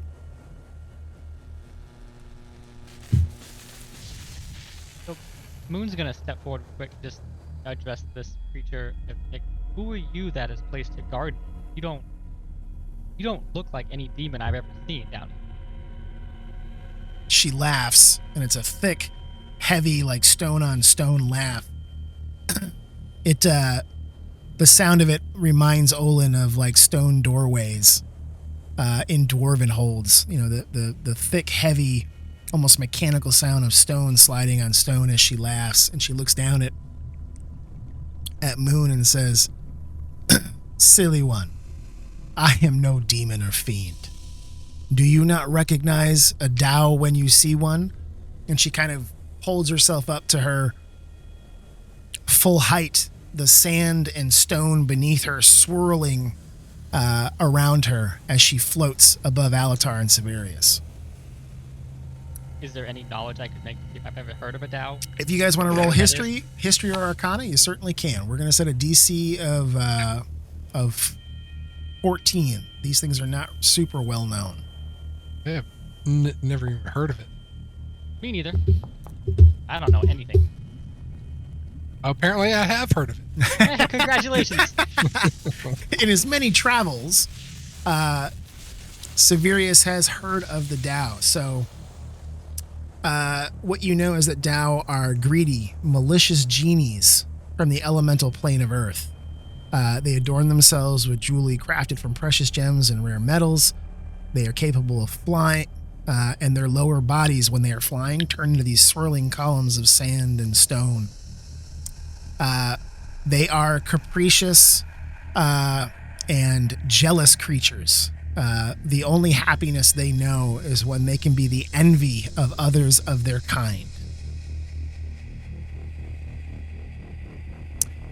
They also, you would know from like the infernal side of your fiendish side of your parentage, Dao are they're proud slavers. They trade for the finest slaves that money can buy and force them to work in their underground homes.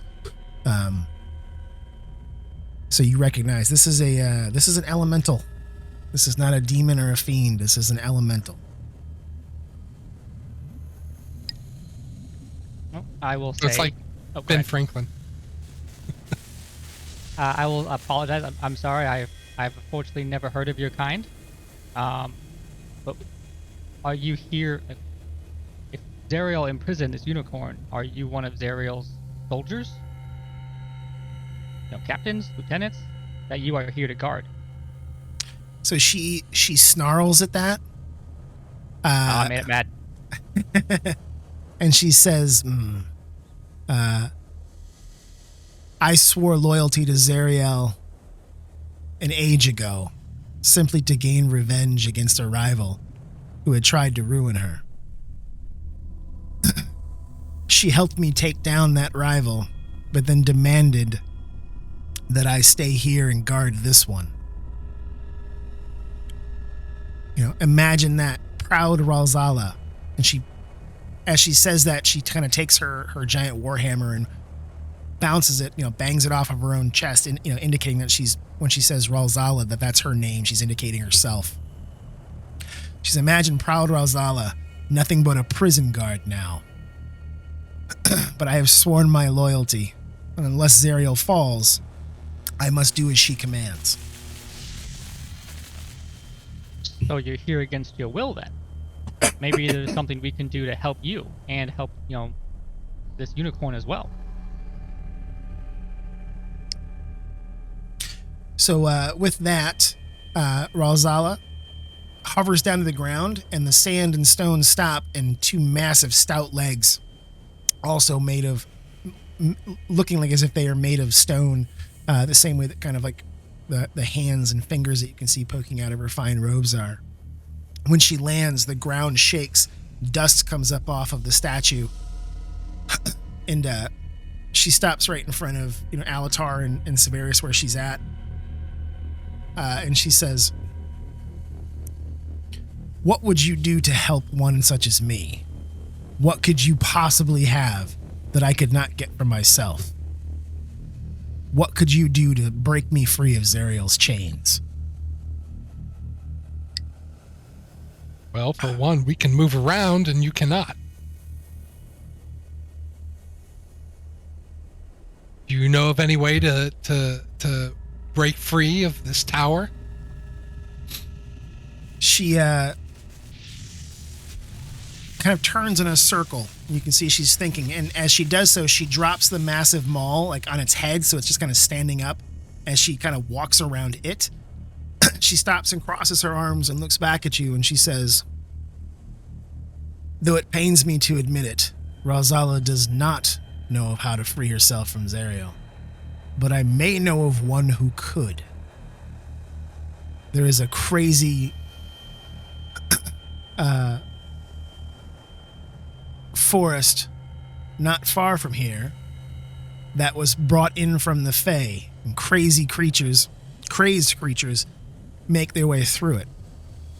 But there is a seer in the middle named Ruth, Red Ruth, who may be able to know, or who may know of a way that I could be freed of Zariel's leadership. If you could go to that seer and ask her the question of how to free Ralzala the Dao and find a way, then I may be moved to let you destroy this statue and free your friend so that I could be off and away from this foul place and go back to my own home." So, again, I'm sorry, but just to be clear, your task that you have been assigned is to guard this statue, right? Guard the unicorn. Correct. So, in theory, if there's no statue to guard, would that not make you free? You argue semantics, little one. How would this statue be gone if I am here to defend it? Are you forced to defend it? Do you have a choice in the matter? I have sworn my loyalty to Zariel. If I break my word, it would have dire consequences for one of my kind. Understood. guys remember when we met Rakadraga?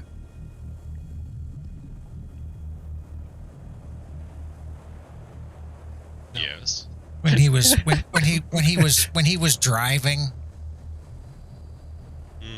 Yes. Yeah, huh? and then all of a He had sudden an accident. he wasn't driving. Yes.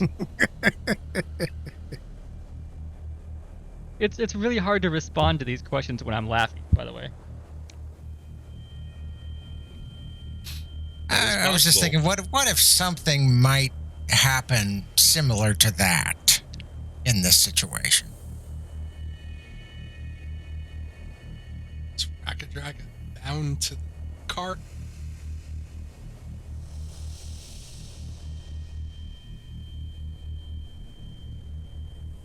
Good question. Guess you never know until you try.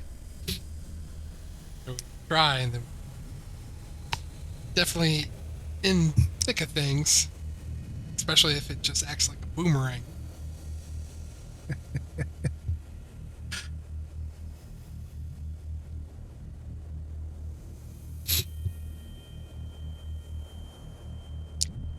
You say the word if you want, an attempt made.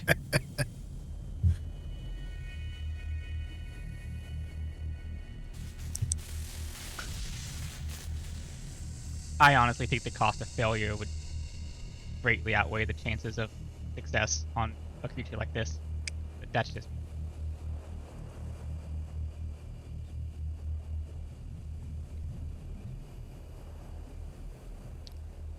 So she watches the group of you kind of talking in circles. And she says, "Have you already lost your courage for this type of an endeavor?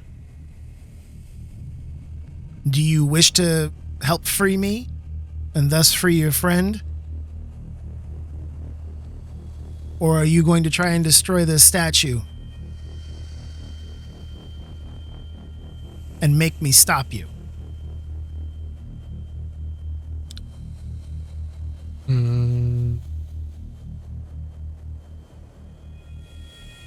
Where was... Where's this friend of yours that we could find? So she says, "I would not call Red Ruth a friend. She is a mad seer that lives in the middle of the bone brambles. But I can point you in the right direction to find the place. And if you can make your way to its heart and find her..."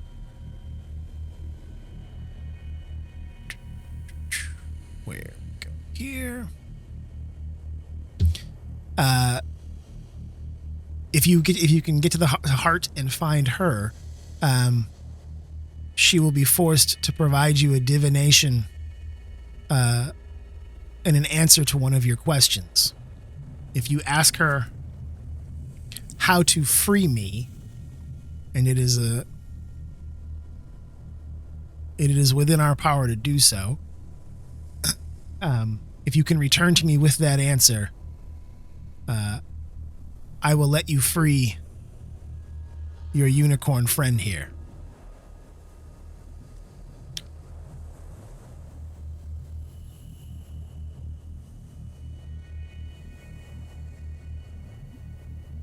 Seems we have a choice to make.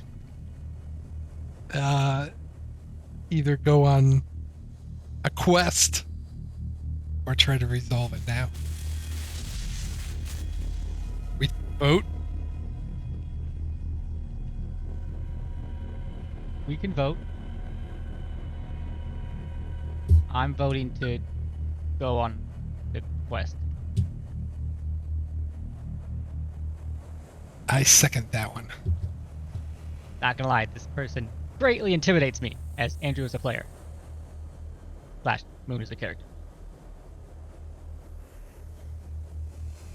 So do we know what the benefit of the unicorn is, or are we just going to go for a quest for it? That it's Well, a I know- unicorn. I And know Lulu says it's they're useful. extremely powerful, and if it's an ally, really friend to have. Yep. So as you guys are kind of having this conversation, Lulu is overhearing all of this. She turns to Audrey and says, Mooncolor is a very old friend of mine. She was part of the host that fought for Zariel. After Zariel's fall, something must have happened to make her imprison Mooncolor here. But she's been here in Avernus since the original, charge of the Hell Riders that Zariel led. If anyone might know where the sword has been hidden or where the Bleeding Citadel may lie, it would be Mooncolor. If we can free her, she would probably be able to direct us to where we have to go to retrieve the sword. All right, then.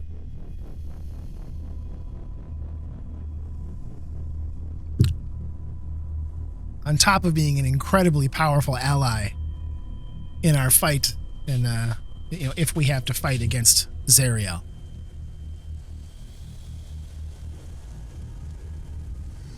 And it's well known unicorns poop Sweet. ice cream. I could use some ice cream. They poop Yeah, ice but cream. is And it swirl or just chocolate? they fart glitter. Sprinkles. Well, yes, hi ho. Hi ho. Merry way we go. What was this place called we're looking for again? The Bone Brambles. Yeah, it sounds Cliffs like of insanity. it sounds like a great place. I think it's going to be great for us. Nothing. What could happen, really? I mean, it sounds a little crunchy, but I'm down for it. Num num. So, is that everybody? I think? Yeah, I think we're all in agreement. Majority rules. Okay. So, who would like to tell Ralzala that you'll take the deal? Ralzala, we accept your offer. If you can tell us where the bone brambles are, we'll make our way there. Okay. So she gives you, as you pull out, let's do this. As you pull out that mad map of Avernus,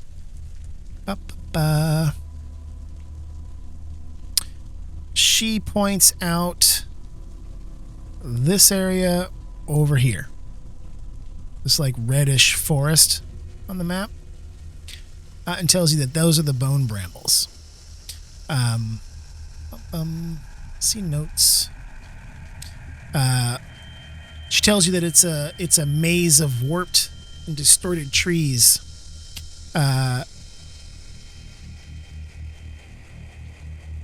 That originally was a part of the Feywild. Red Ruth convinced the Dryads to bring their force here in the hopes of being able to create an area of safety, but it was a cruel trick that she played on them, and the Dryads and their forest were corrupted by Avernus and turned into the Bone Brambles. Somewhere in the center of it hides Red Ruth.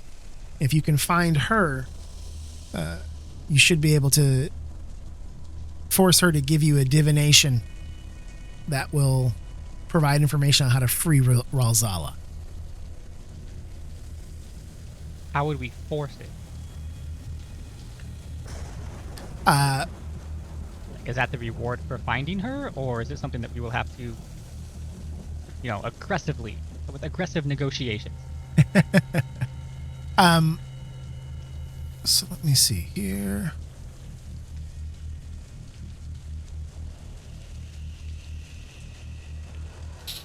So it's Ralzala tells you that evil visitors from all over the multiverse come into Avernus to hear Red Roof's divinations. She often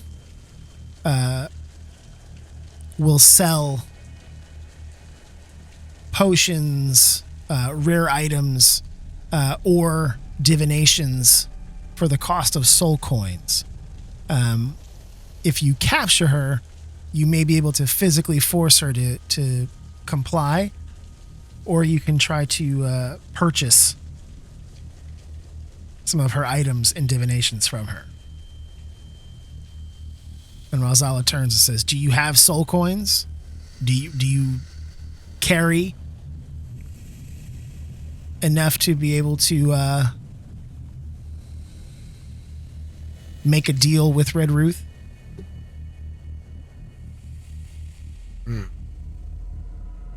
We have a few on our items.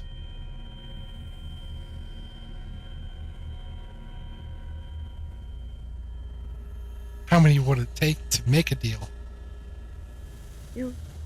Ralzala says, I don't know how much it takes to barter with the old hag, but if you've got a pocket full of soul coins, she will likely be willing to sell you one of her divinations.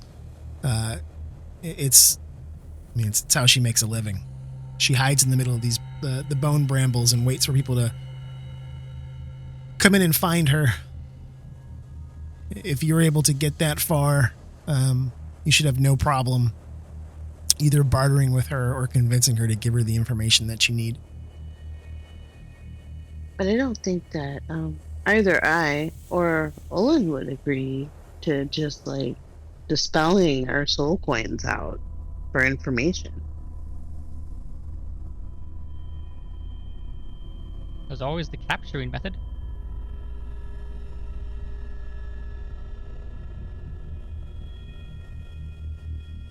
Nobody else out there? Did you hear me? Or no? Well, we could try different options. We don't have to bargain. My bigger concern is, you said it was a maze, right?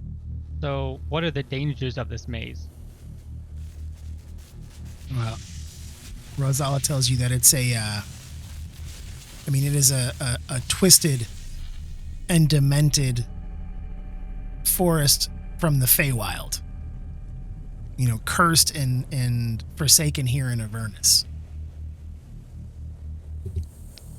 I don't know how much you got, if you don't want to roll maybe a history or an arcana, see what you know of the Feywild.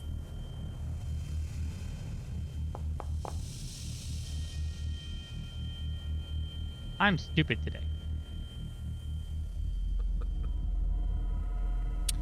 Baldur stupid every day. I have a lot of good skills. Knowledge is not one of them. Yeah, five's not gonna do it. Neither is that 9. See, Severius is and Olin are our smart ones today. So you are familiar. You have heard of the Feywild. It's also known as the Plain of Fairy. The unicorn above is probably from the Feywild. It's a land of soft lights, of wonders, music. It's also a realm of everlasting twilight with glittering fairy lights all over the place, gentle breezes and fireflies. It's, if you think of like the land of fairy from like ancient Irish myth, but then kind of cross it over with a little bit more. The easiest way I can describe it for you, Dig, is think of it like the Winter Court in Dresden Files. Oh yeah, no, I'm Yeah. I was actually going with from Doors was Yep. the name of the wind. Yep. Yes. Mhm. Yeah. So that's good. it's kind of this mixture of like light and dark. It's always almost sundown. Yeah. Oh, I've imagined. Those are really good books, by the way. Don't get me started. Another time. I've only read them 3 times. Not the greatest TV show, though. Yeah, the Dresden Files on Sci-Fi was not a good show. It was I was fantastic. I was excited for it. I really loved that actor they chose. I feel like they could have done it a little better. They had no budget. And well, sci-fi. Yeah. All right, so what would you guys like to do?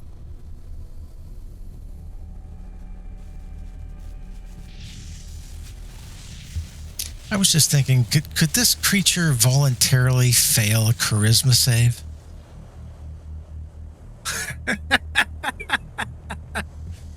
I don't. Like, if she wants to get the fuck out too, you know, like, hey, I could send you home. So if so you've heard how she has described her problem. Yeah. If you want to try and do, an insight into her, we can do that. I'll let Olin do an insight since you're the one asking the question.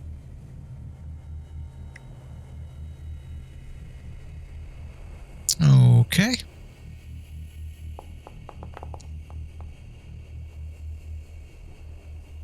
Yeah, with a 15.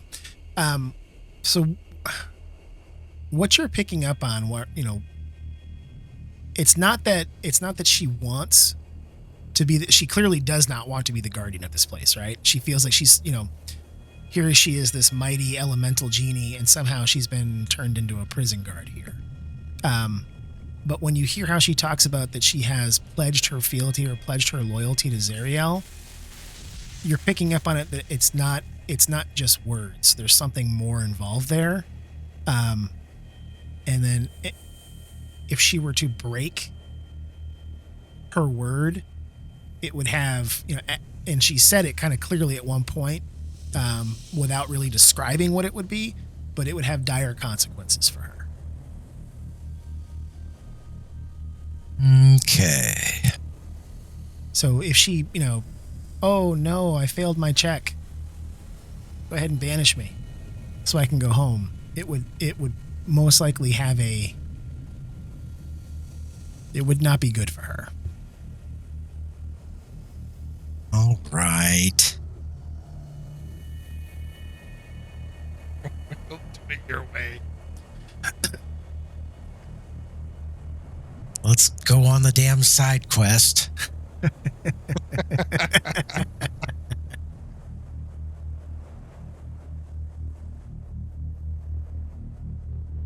Alrighty. Let's get going. So here's my question, folks. It's what, just about 10 o'clock, 11 o'clock East Coast time. Do we want to call it a night here and pick back up as we start off in the bone brambles when we get back? Because this might turn into something a little bit more lengthy. Y'all. I'm good if you want to keep going, but I know you're still feeling the effects. Yeah, I will admit that I'm feeling increasingly brain dead. Yeah, I'm If you haven't been able to tell from my rate of speech being nothing like it normally is, I'm feeling a little bit brain dead. Let's get some crank. Wait, you guys aren't doing blow too? Shit. I'm always doing blow. That's my downfall. I'm always blow. Use the crystal method. My booger sugar isn't doing what it used to.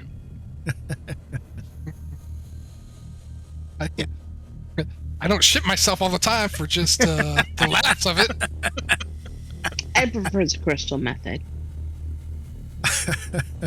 Paint yourself orange and wear a diaper. It's fine. Just you'll be president before you know it. Where's that Adderall? You know, we have to work our way back into being consistent with the game. Yeah. So I can.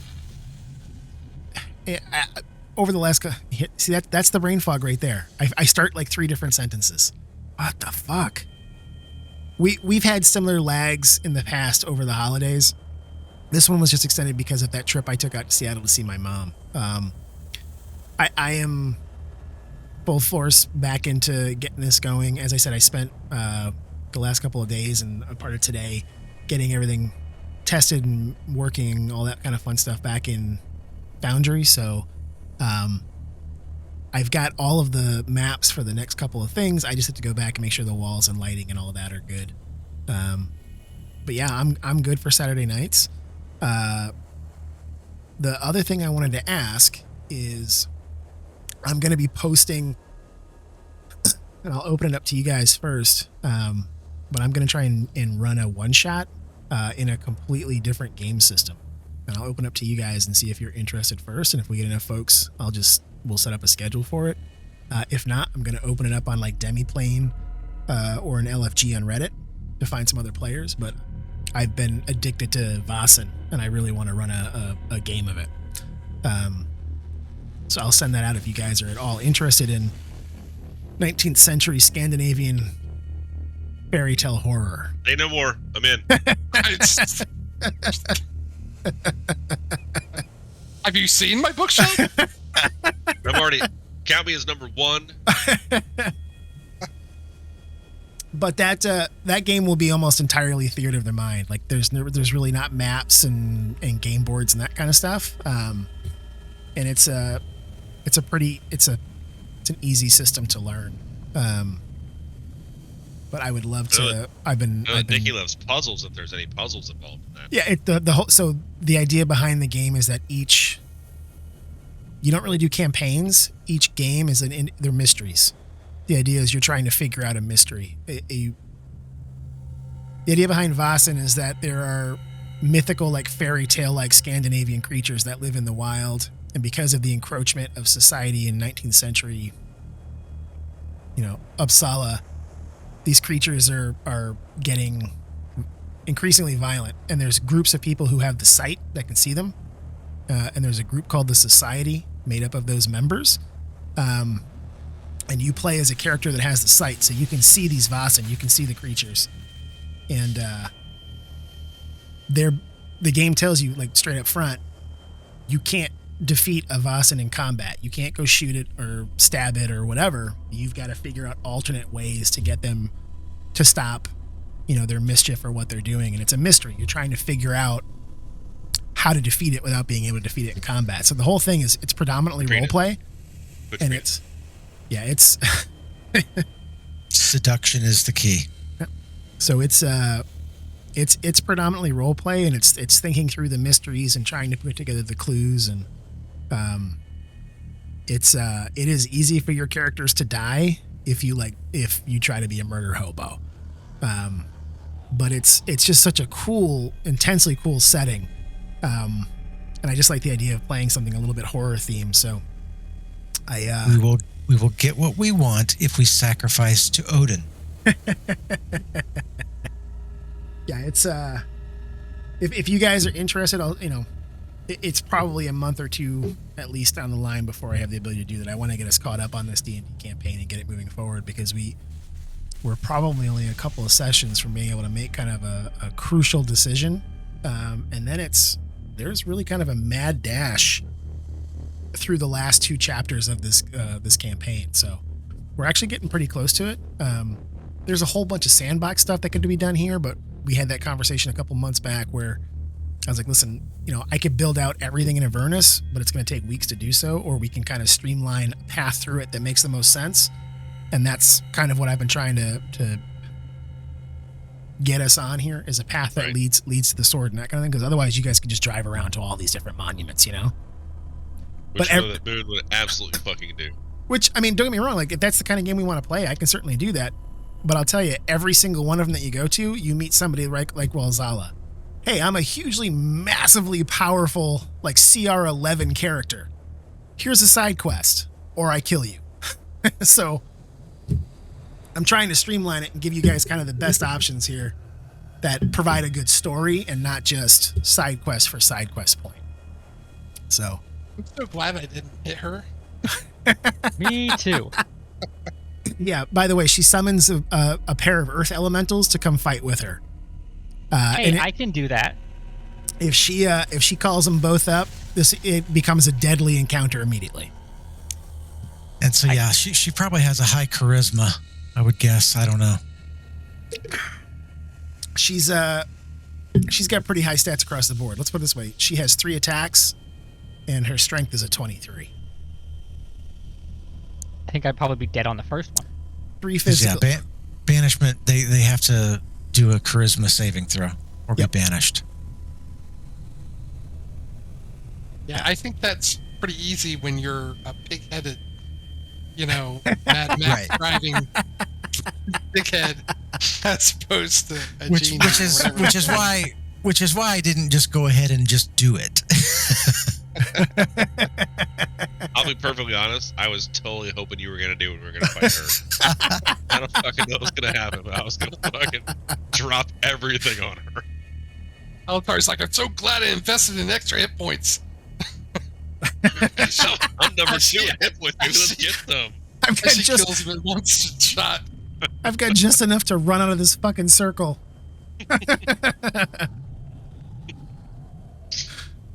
Oh Lord. Just fucking set the shield loose and pray for the best. I mean, you already used the fireball. Yep. Only one. I got more. Don't worry. Oh, okay. He's got he can use one more fireball or the wall of fire. I have to be honest, I was tempted to roleplay Olin, like telling Alatar, hey, come here and take a look at this. And then just ripping the shield away from him and throwing it into the circle.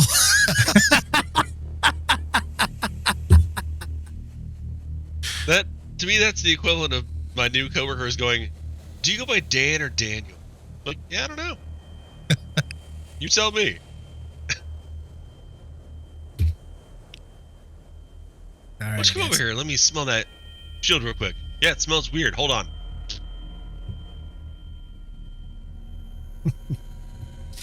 Alrighty, I guys. have these thoughts, but I don't always act on them. That sounds like my thought of my old coworker walking up and wondering what the sound of my water bottle would make when I hit him upside the head with. I wonder who that was. I have no idea, neither do you. Not a Don't clue. tell HR. Don't tell HR.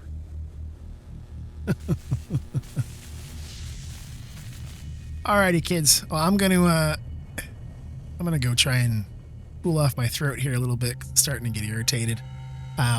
We'll be back in we'll be back in 2 weeks. I don't need a salt lozenge. We'll be back in 2 weeks. We'll head into the bone brambles and see what we can do there. And if we can figure out how to get some information from Red Ruth to free Ralzala and Moon Color and all that kind of fun stuff. Sounds fun. Thanks, Cool. guys, and thank you to everybody for coming back after almost 2 months of downtime. I appreciate it for everybody being on. Been 2 years, man. We're in year 3 at this point. If you Does- think, it Does was 2020 count? it we was have 2020? I mean, it was 2 years in October, so we're over the 2-year mark. We're building into year 3 here. Oh, how time flies. Yep.